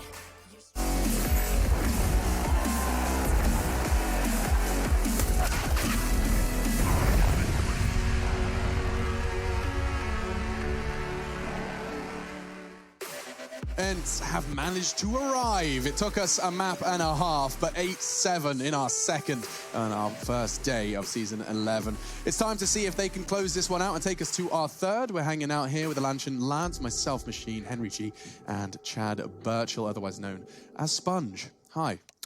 Good evening, or good afternoon, I should say. When does it become evening? It's evening in Australia right now. At 5 p.m., I 5? think. 5, you say good evening. Good evening, and we'll get back into the second half, shall we? Team Spirit versus ENCE. It was looking very good for the ENCE boys, but unfortunately, Team Spirit got their act together towards the end, and they found themselves in a promising position. They have the half lead, and we'll see it go 8-7 as they purchase up a P250. We're seeing a lot of that these days in the hands of Magics, and why not? The shot he hit in the last round of the first half, Chad, you got to be believing in him. Well, I think the fact that he repicked behind a smoke out Ivy, one of the most spam smokes in the whole map, is insane. So is this. Very insane. Look at Tyloo go. Just charges up the ramp and takes the fight. These pistol round CZs are getting more and more prominent. They even put armor behind that. Superhero for Tyloo, and he's going to have to be at this point because already does seem like Ariel and Sunny found their kryptonite. He continues. Another rescue. Mir gone. Yeah, this is looking very good. I love this CZ from Tyloo. Lots of aggression, lots of promising shots landing. You can say the same, though, for Magics, and some die young. Sergey, he's only got 19 points of health. This will have to be a perfect performance for him to stand a chance. Not going to happen. Chopper to close things out. It was an aggressive push at the start of the round there from the CZ, trying to force him towards outside. It doesn't work out at all, and the finishing shots towards inside land for Team Spirit. Yeah, I'm a bit confused because on the CT side, if you're going to have two smokes, I understand one, you want it for a post-plant defuse towards the inner bomb site in case they go for the Molotov play, right? That makes sense. It's like we saw in the first half. Sure. But they had two players with smokes. So I am curious as to if they wanted to use one to just delay a choke point so they could do that heavier inside side, but they didn't use it early. It wouldn't be lower ramp because they rushed that. Yeah, so they didn't use it yard. They could have smoked to Ivy, I suppose, at the start. That's the one place you're vulnerable to a rush, I think, like at a pistol round, potentially. I just thought they might have had a bit more of a plan with those smokes, but the pistols didn't play out the way they wanted, and now we will see them take the full save. So this one should be a non-issue. Yeah, you say that. That's an AK gone. Or is it? Disbalance is going to have to battle for it now. They're playing hot potato with a Kalashnikov, and it's not quite been able to pull the trigger. The Finns fall in the end, but they did manage to get some good connections and get that AK down. Quick reaction from iDisbalance, realizing that was going to be a hot prospect, picking up that AK-47. No one on the side of ENCE right now can afford an AWP. So those heroics that we were seeing to lead Tyloo to 16 kills to his name, we won't see that come out on the first gun round on the ENCE CT side of Train. So that could be a bit of a problem. Not even any AUGs were able to be afforded right now. And an AUG is a weapon that's dropped out of fashion as of late, but still on Train, super viable. Yeah. Same story of Nuke as well. Lots of long-range duels. You've got the scope benefit as well. Use gaps in the smokes. So yeah, very indicative as to where they're at right now. Even with the full save in the second round, it's a compromise by a best of no kits here, up against a pretty well-equipped Team Spirit. They've got the AUG. They've got the AK-47s, a cheeky Krieg, and all the smokes and Molotovs they could ever ask for here. So they're absolutely fine taking a slow round. They know the money's going to be low on the CT side, so let's bleed out some of that utility. Let's get rid of the incendiaries, the smokes. Do they potentially have an AWP? Time will tell, but at this point, absolutely not. iDisbalance will just be showing presence towards Ivy. That's one of the key smokes gone now. So there's two remaining on the CT side with 1 minute 20 on the clock. Still 5 smokes to Team Spirit, just to know that. So they're very aware of what's up against them right now. I hope we do see a yard play. A lot of teams these days are starting to lend, especially on the first gun. Oh, this is the flop again. It never seems to work. The totem flop every time. Yeah. The thing is, I think so many people are ready for it now. It doesn't surprise you. In the way it was early days, you see two guys dropping down pop dog on each other's head, you freak out a little bit, right? But once you play against that a lot in practice and you know, okay, yeah, we even do it, you know what it looks like, you feel it from the T-side perspective, you become more comfortable with that. So defending against it, the whole pop dog, and I think a lot of pros would attest to this, is one of the biggest utility picking mind game positions over any map. Just the way that you can learn a player's tendencies, and he knows that you know his tendencies. So now he's playing a different... It's crazy. I don't even know if this is correct, and here I go, putting myself out there. I did see Chopper lose 2 health, and I thought I heard someone take full damage sound effect. I don't know if he deliberately was trying to make the feign that someone had gone down pop poorly, because as they came in to sweep it, they were checking their close corners, perhaps trying to make sure Crosshairs were not expecting that totem drop. A quick reaction, did manage to overcome it, but could have been a nice little nuance added to their pop take. Yeah, 2 CTs in pop dog is actually quite common these days. It's a very powerful setup if you can get it established. You can have one player focusing towards a ladder drop, one towards main entrance. It can fall apart, but if you time it well and you have the information, you can get the double spray down like we just saw, and it will be ENCE posting a very promising round here on their CT side. It's going to be the first of the half as we go 10-8, the first tactical timeout of the day. Remember, they're playing online, especially Team ENCE at a boot camp facility, I'd assume somewhere in Finland. Not sure about Team Spirit. I assume they're playing from home, but that is wild speculation from my side. But timeout, just to discuss what's happened so far. The money's not in a great position going into this next round. There is a buy there, but not everything they need. So they've got a buffer of rounds, so they could take a partial buy, try and get that bomb planted, and then come back. Time will tell, but either way, it's a good chance to discuss their options. Alu with 16 kills, just to note, barely got anything done on Inferno, so good to see him bounce back. They've gone for the hero AWP. I believe that was dropped by Chopper. So he's got Tech 9 and armor, unless he bought that himself. And then Idis Balance with the AWP, and then they've got 3 Glocks around it. That's an interesting buy, strange. isn't it? Okay, they've gone for... Okay, they're fully invested. It's a full investment, okay. Why take the time out and invest after freeze time? I don't get it, but it's fine. Especially with something that you want to do quickly, right? Because look at this, they're trying to get Chopper out into main to draw the attention to potentially open up a pick here for Idis Balance over the smoke. So this could work if they get a little bit too inquisitive. It's a nice idea. The Tech 9, we don't see it too often, but there it is. It strikes first, and that's going to be X7 removed. So now they can slow things right down again. Remember, they've got the AWP. They don't need to pounce here. Wait to see what kind of CT reactions come through. We've got Magix. For me, the most important player of the map right now. He's got it towards the end of Ivy. No one's watching that position. If he sneaks out, they're in a lot of trouble. There is a reposition from Alu, but only with the M4, remember. Big kill. Ding towards Sunny. He might be going down here. He'll get one, and somehow he's still alive. I have no idea. It's when the Pop Dog aerial will save him. The AWP's starting to miss some shots now. 5 HP as ENCE take the lead. Chopper has done so much for that one. A dink, and of course the opening kill, and it continues. Finally, Chopper's hard work pays off. It's Sumdai Young's Krieg that he bought in the closing stages of that bio time. Does find the double kill. Now Sergey has got a real chance to clutch it. Is that the first yellow card for Rush? We did miss 2 kills there. Whoa! You're gonna all right. I'm trying my best, I am. Okay. A lot of stuff was going on. I was trying. I don't know what to say, you know. Okay. I'll get these 2. Watch. Yeah, I hope he nades them, Rush. So you just have to follow the I can nade. do that. I like a good follow cam. Yeah, that's sexy. All right, Okay. you guys focus on your job. I'll do mine. Okay, no worries, man. Good to hear from you. Let's see what Sergey can do here. He has got a good chance. He spots the first, did he not? I don't think they spotted him, that's for sure. I don't think he did. He'd have his crosshair. They're planning back the bomb. He's going to get the double. He's going to get the double. Oh, okay. Oh, that stopper. Heart stopper. That's what that is. My God, Sergey does find the double kill. We'll see Sumdai Young's 2-piece right here. Nice second into aerial, but there, see the spray bouncing off of the metal. I'm so nervous for him. Yeah, that's a horrible feeling. Imagine if he loses that round. That would be done. Timeout. They take a timeout. They're next to each other, but they take one. Unplug your mouse and keyboard and go home. Needless to say, though, Chad, that is a massive round for them to pick up. That is huge. Yes. It's colossal. There's Team Spirit now down to an eco, full eco. All they've invested in was a Zeus. No armor, no nades, no upgraded pistols, just a limp towards inside and try and get the bomb planted, which actually might happen. You just need 1 kill. Barely even that sometimes. You can get the bomb down. I doubt it will, considering the nice setups. Rotation. Yeah, it looks like they're ready to go. You've got Alu with the AWP connector. You've got Sergey with the M4. He'll fight tooth and nail to deny that fight. Full Ivy control as well. Good spray. Bomb does manage to get down to the site, but there's a nade on top of his noggin, and so this one is all said and done. I did see a flash of lightning. Zeus throwing a lightning bolt down from the clouds, but no, not going to connect, and it's going to go 10-10, keeping it level. A nice stark contrast from our opening map of this series. So in the first map that we saw of Inferno, Spirit were able to be very regimented about their approach, right? They could grab banana control, they were able to execute, they had some nice snappy plays. Here we haven't seen enough rounds to see what they're trying to develop, but it's a much harder map to secure map control and work it the same way as an Inferno. So if they don't have any decent T-side openings to get them space, like what we saw from Chopper on that round they almost won earlier, then they're going to be in a bit of bother. So I like this setup. You have the AWP waiting at the end of Ivy. As soon as it fires a shot or gets in the aggro, that's when X7 will swing around and try and cause as much carnage as possible. That won't be happening, unfortunately. You can see Team Spirit are setting up for an inside execution. This will be 2 smokes going in. You have one towards connector, one between the bomb site and the actual transition position itself. Flashes over. That's about it. They might even go for any smoke. I think they've got one set up for connector. In it goes, flashes go in. Sergey should be able to get multiple kills here. Good damage from the incendiary will enable Sunny to get the second. So much damage inflicted. Round done. Really nice work from Sunny. That transition, beautiful work. Sergey, of course, just did his very best to make sure that Molotov went down, that incendiary. To correct myself, just throwing that down early. If you take that fight, you are going to be burning to a crisp. And Sunny, let's see this third kill. This is lovely pre-fire, but that's just straight muscle memory.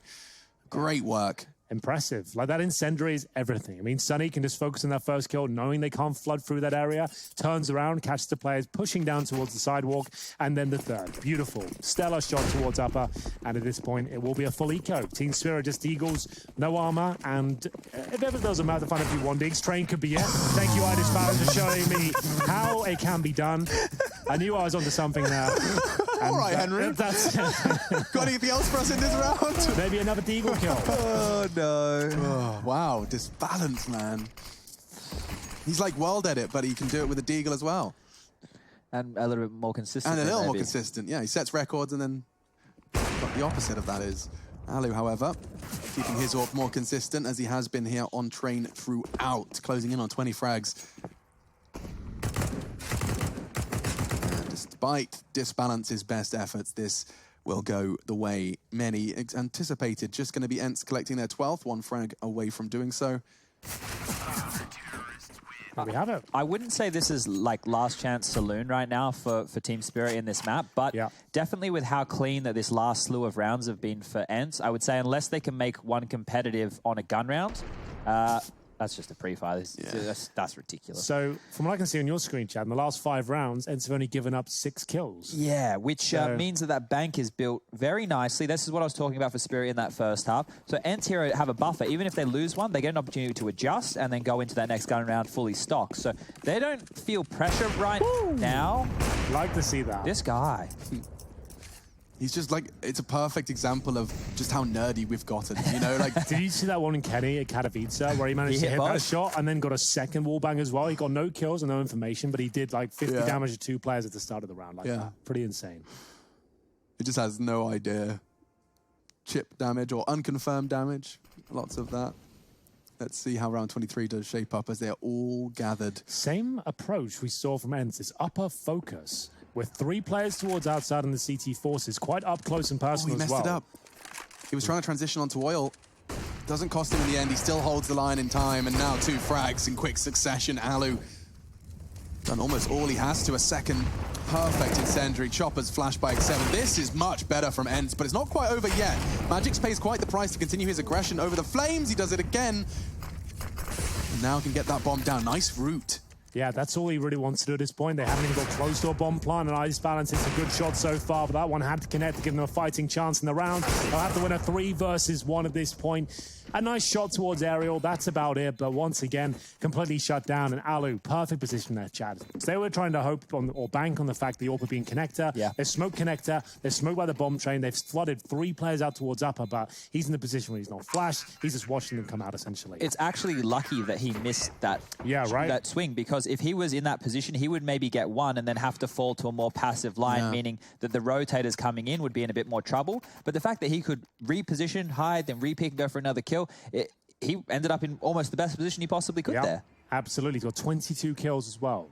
This is the man we wanted to see. This is the guy we know and love. And I'm not sure why we didn't get him an Inferno, but if they can close out Train, it'll be all be forgiven as we move into round number 24. It's a bye for Team Spirit. You can see Mir and Disbalance with no grenades between them, no sniper rifle, and Someday Young will have to fall back from the main entrance. Does dodge damage, though. Incendiary deployed towards Ivy. Run boost as well. 20 past 4 lies the time. Live from Cologne. 13-10, the score. The players playing at home. Let's see.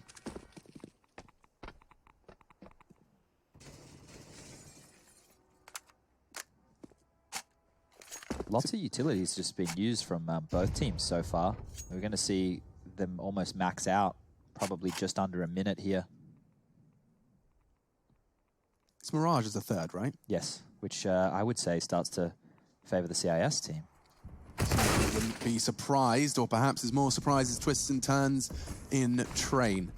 3 rounds away from ENCE taking us to Mirage, and yet this time Sunny trying to take an ill initiative. It costs him his life. 2 dinks there. It's very unfortunate. It goes to show you why you pick up the T weaponry on the CT side. They managed to outduel their opponents there, essentially. Hit 2 M4 headshots, but it doesn't work out for them.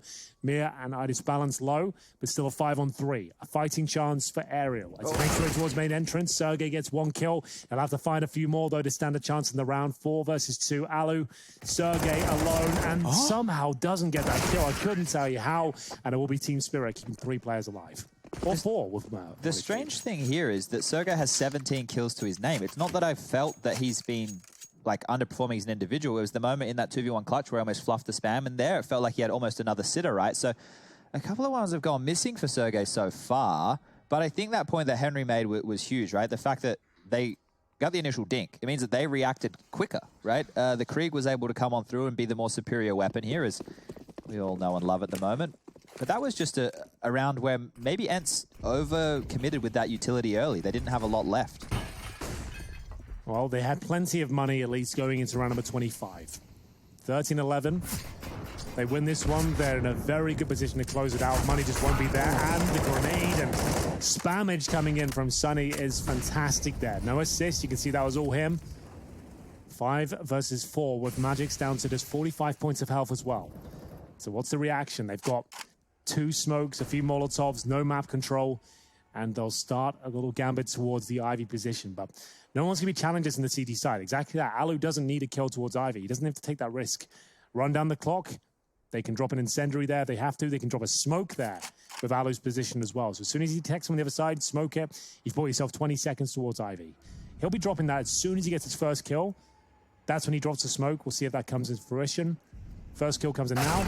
Apparently not. All right. Good stuff from Team Spirit. They shouldn't have had a say in this round, but they're right back into it. The real shot now, 40 seconds. The bomb is loose, and it is still towards main, so that's going to be the job now of Disbalance. And already he's dealing with one rather aggressive and vicious Aerial tucked in on Old Hell. 30 seconds. Time's going to become a factor, and I think Aerial actually can still stand his ground, and that molly is burning, will go down. Disbalance makes sure of that. Someday Young does get the frag, and now it's to get that bomb to the site. They've got 20 seconds to complete their mission, and Sergey is going to try and be the fly in the ointment, going towards Ivy, and that cross has been made already. Won't be able to punish just yet. Maybe tap away at the toes. Does catch Someday Young, can't transfer. Disbalance with 10 seconds to spare. Ensures that bomb's down. They are enjoying planting the open, I have to say that much, but Disbalance will be closing things out there. An absolutely massive round for our Team Spirit to pick up. That would have been the game for me. If they lose that one, there'd be no money going forward. It'd be 14-11 at this stage, but managing to come back from the initial damage inflicted by Sunny. He did over 200 damage. He got the first kill. Disbalance, an incredibly difficult 1 versus 1. They almost dropped the ball there in the 2-on-1 again. Open plant with a smoke available as well. I'm not sure why they didn't smoke the site and plant within that. But either way, they win, and we find ourselves in round number 26 here. Money's still good for ENCE. This will be the final buy with no kits, just to notice, from Chad Birchall there. Yeah, looking at the little details right now. So this one is a scary situation if it becomes a post-plant like we saw in Inferno a lot. So far, these rounds have been playing out in a bit closer fashion. Now, Disbalance and Alu were the 2 names we mentioned to find the prowess with the AWP. For Disbalance in the second half, I've been more enjoying the work he's been doing with the Krieg, the SG, than that. He's hit some decent AWP shots, but his influence so far, especially that round right there, was with the SG. So let's see if he can still get it done now that we've got, I guess, a standard constellation of weapons, AWP on each side, 4 rifles. But no kits and a distinct lack of utility for the CTs. The longer this round goes on, the more difficult it becomes. This is the duel right here. Disbalance is holding quite a passive angle. Yeah, but he shouldn't go further in that corner. Exactly that one there. But as a pre-fire, you can wallbang that. They'll check this still. Definitely will check it. So trade will come in. It's a good spot. Once you start getting wallbanged there and checked, it's very difficult to get more than 1 kill, which he just displayed.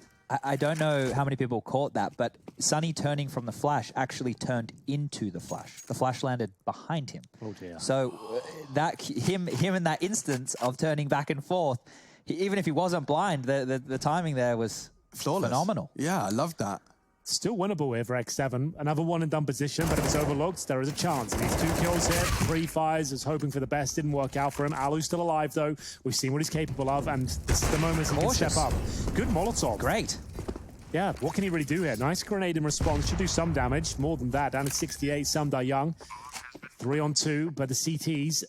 with they no should kids, save. For no kids, Chad, remember, they shouldn't go for this, but I guess at the backtracks, you're safe at least to look for some kills. Yeah. Jinx, buy me a code. Gonna be just Valence who doesn't have to contribute anything into this round himself. It was Chopper who once again does seem to be somewhat of a leader by example. He does just tend to be the first one out, charging in and drawing blood. 2 kills from him during that IV exchange. Spirit have a real shot now. After avoiding what looked to be a guaranteed 3rd map with that 1v1. They have a shot to take ENCE down a peg, but also to get a huge W in the first day of play here in Pro League. This is the 2nd frag from Chopper, towards main. I said Ivy. This was the 2nd kill towards Ivy. Lovely catch. X7's in such a difficult position there, right? Because the thing is, they know where he is. None of his teammates are really able to help him because they have already lost opening kills. So for him to continue to shoot, you might think, well, he can't see anybody. But he's expecting an individual to swing, right? He's hedging in that situation. So they've gone for the partial buy here, which is fine. They've saved the AWP, they've saved the M4, they've gone for some CZs, PD50s. I would put this in the remit of an eco, to be fair with you. But when you've got Alu with an AWP and an M4 up as well, you have a good chance of winning the round. It's just going to take something a little bit more, a little bit different, a little bit more aggressive, perhaps. Something like this. So X7 with the Zeus on the ladder. I actually like that a lot. Go for it. It's not great, but it was a good idea. In all the chaos, Ariel did push towards inside with Sergey. A nice idea. That's a pretty cool little setup. Doesn't work out for them, but if he gets that Zeus kill and then the inside push comes in then, I dare say they win the round. Like, there would be so much carnage going on with a Zeus kill coming through. The CZ push would have been great. We should steal that one for our play. Yeah, actually, that does seem to work. Chad, you buy the Zeus. You sit on the ladder. Alex and I'll get ready to push inside. Okay. You go out the ladder, miss the Zeus shot, we swing round. Yeah, I'll take the MP9. Chad, you can have the M4 for sure. Okay. Sounds like a plan. When do we get to play Vertigo again? Oh, I just want to play Counter-Strike, man. It's going to be, well, maybe a couple of days. Yeah, we did hear some good news. There's some gaming PCs for the Lancet lads coming in. Oh, God. That would be big. 0 hours in the last 2 weeks, boys. I am I'm gagging I'm for rusty it. to say the You least. really need it, because if we throw you up against Harry or Hugo or Trace, we're gonna need something from you. Yeah, absolutely. Get me in the they DMs. they like gamers. Yes. Harry They play a and lot Hugo more than us. love it. To be fair, they are about 19 years of age, so... Yeah, that's about when I was doing my impressive 8,000 hours of competitive COD 4. Yeah, see, it's when you had the bug, when you're getting up every day and you're just grinding. Or it's 4 a.m. and you've just been in a strat server lining up smoke grenades with aerials and for 3 hours straight. We can't say too much on it, but there'll be something soon, Alex, where you won't have to spend more than 60 seconds looking for a smoke or a flash very soon. What did Chad? That is huge. Okay, so we need to talk about that. That's a really big kill, taking away the AWP. He will still be able to afford one, but it's not about having the big green. It's about what he's missing. So now he's going to have to make emissions with utility, maybe armor, depending on what type of a buy that he wants to go for just here. What money does Alu have right now? I think it was 5,300. Okay, so he can definitely buy the AWP. But they're good tactical timeout. First one used by ENCE. So Sixer. Twister can come in now. Sixer is a French player. Bonjour, mes amis. for a while. Twister, not Sixer. Blanc. If he was there, that would be very strange. Alu has gone for the AWP. It is not going to be the glass cannon, but as good as. He's got Kevlar, AWP, no helmet, no kit, no nades, so he'll have to step up. Might want to go for a more aggressive pick at the start. I would like an upper ramp pick, potentially this round. Where's his spawn out right now? Not great. Probably not going to happen. He's middle of the pack, so maybe go towards Connect to get boosted up. That could be something. Or go for an aggressive main entrance pick like we saw from iDisbalance in the first half. Time will tell. Many options. Can't really tell which one will happen. I'd like the boost and Connect. I think that'd be a cool one. Just to throw it in there. Good once a half. We'll see where he wants to go. Crouch Ariel, I dare you. First opportunity, first order of business is to call that cross. The T-Smoke will obscure his view for now. However, that's not where the body of the assault is coming from. Ariel actually choosing to get that information immediately. Look at him go. It's supportive. Molotov, immediately they have the info that there is nothing set up on main, and the reaction from the CTs at this point in time is to try and let's go for a 3-2 split. They will have two responsible for inner now. Do you just see how much respect those two smokes from Team Spirit just bought from ENCE, right? They had to get main control. They couldn't risk it being a fast outplay. They had to contest in that moment. And using extra utility while Ariel was pushing into main means now to defend, that was a minute 30. We're down to a minute now. To defend, they only have a little bit of utility left. And the CT's got nothing from that push really. They confirmed, yeah, it's clear at that point, but now they don't know whether they're coming from that position. They have to sit in the pop dog. We saw this one before, remember? This was a nice setup, but if they give the totem drop, they need both kills. That's what they're going for again. So here comes a flashbang, and it's a creep down this time. Instead of dropping, they've creeped down the ladder themselves. Now, Chad, correct me if I'm wrong. Have they done the totem drop with one player creeping on the ladder and one with full accuracy on top of his head? Is that what they just went for? How did Chopper get that kill? That would be, I think that's a crazy suggestion, but I'm saying that could have what just happened. We might need to readdress that one. Can we have a replay? If that's what they've done, that's insane. But I don't think it's what they did do, but it looked like they did. I can do my best here. We don't have Counter-Strike. Do you know what I mean, though? Yeah, I know it's what the you guy mean. creeping down and you have accuracy and you're on top of his head. And he crawls down for you. He gives you a platform and you drop on top of that. Like he's a moving elevator platform. And you're above the flames. You're not getting burned. And then you drop down and kill. That would be, for me, that's like next level. I don't think that's what happened, but if it did, Chad's got on the screen now. We're Let's have a about look. to catch it in a moment as Team Spirit are going to pick up this round because ENCE are going to be saving here. I think it was just a shot on the ladder, if I'm honest, because it will happen at that range. But we'll see. If we could just bring Skybox up, please, in the back. He still cool holds on. Alex has just noticed, yeah, he has got his AWP still. So we can play this quickly. This is about to go down. This Molotov here is about to clear. Sonny sat behind the flames. He was They're both behind the flames here. So hopefully this is quick enough before we get back into the action. And they are on each other's heads. It was. It was exactly as you were saying. He so stayed he's on top his of the head. head, above the flames, not taking damage, and getting accuracy. All right, we can get back in the game. Thank you for that. Get that on Reddit. Let's have something good on Reddit. Let's do that. Oh, we had Chopper's POV as well, did we? That's a cool one. Oh, cool. Anyway, going to get the fast molly, and it doesn't look like it's going to stop Magix. In fact, he's full blind and dead, and now the round is essentially over. Working with three, just balanced. Sumdai Young and Chopper just losing 2 prongs, 3 prongs of their assault. So it looks pretty hopeless at this point right now. But if I'm Sumdai Young and I'm Chopper, I would not rush this round. No, do as much damage as you possibly can. Keep this sort of buy going forward. Yep, that's exactly right. There's no rush here. There's no need to force the situation. If they're going to offer you up free kills, you can take them. And you want to limp on it, this is great. If he stays in a position... Not bad. That was great. That's the AWP. Something. And Chopper could very well take that Krieg out of Vic 7's hands. He's very close. 1 bullet from doing so, but he'll choose to readdress. And so now Chopper's going to play a fun game of Find the Fin. As many as he can.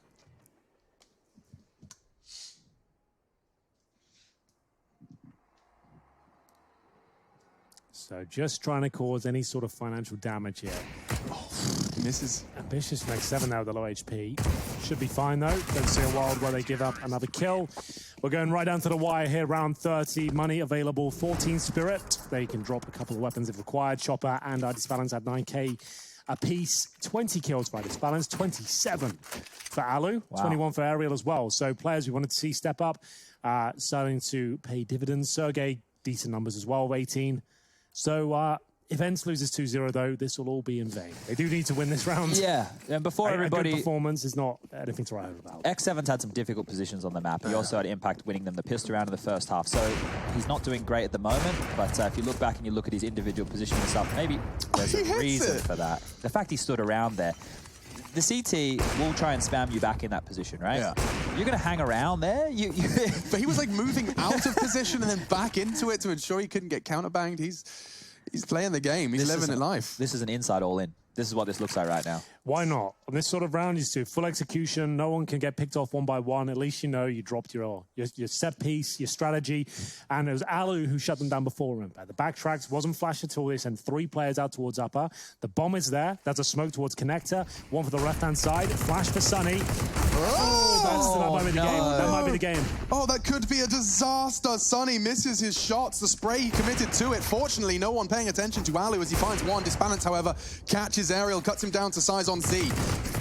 A bit of a problem. They're not volleying towards connector at all. Alu had a chance for a second, but still a 4-on-3. There's the Molotovs coming in now. They have got kits as the retreat comes through. It looks like we might be done here. Sergey and Alu with it all to play for him. Alu getting banged at the start of the round as well. 40 or 52 HP.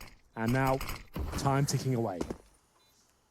Sergey got so much to do. They're holding all the right angles and just one man to try and save the day. He's done it many times. He gets another chance, but it's Magic's to confirm it. Spirit, they arrive to the Pro League with quite the bang and best ENCE in 2-0 fashion. Phenomenal stuff up against an ENCE that woke up in the second. After being down 4-0, I think it was, well, I think going to 5-1. It was actually pretty unbelievable. ENCE looked like they were back. They were looking very good going forward as well. But Team Spirit started to wake up.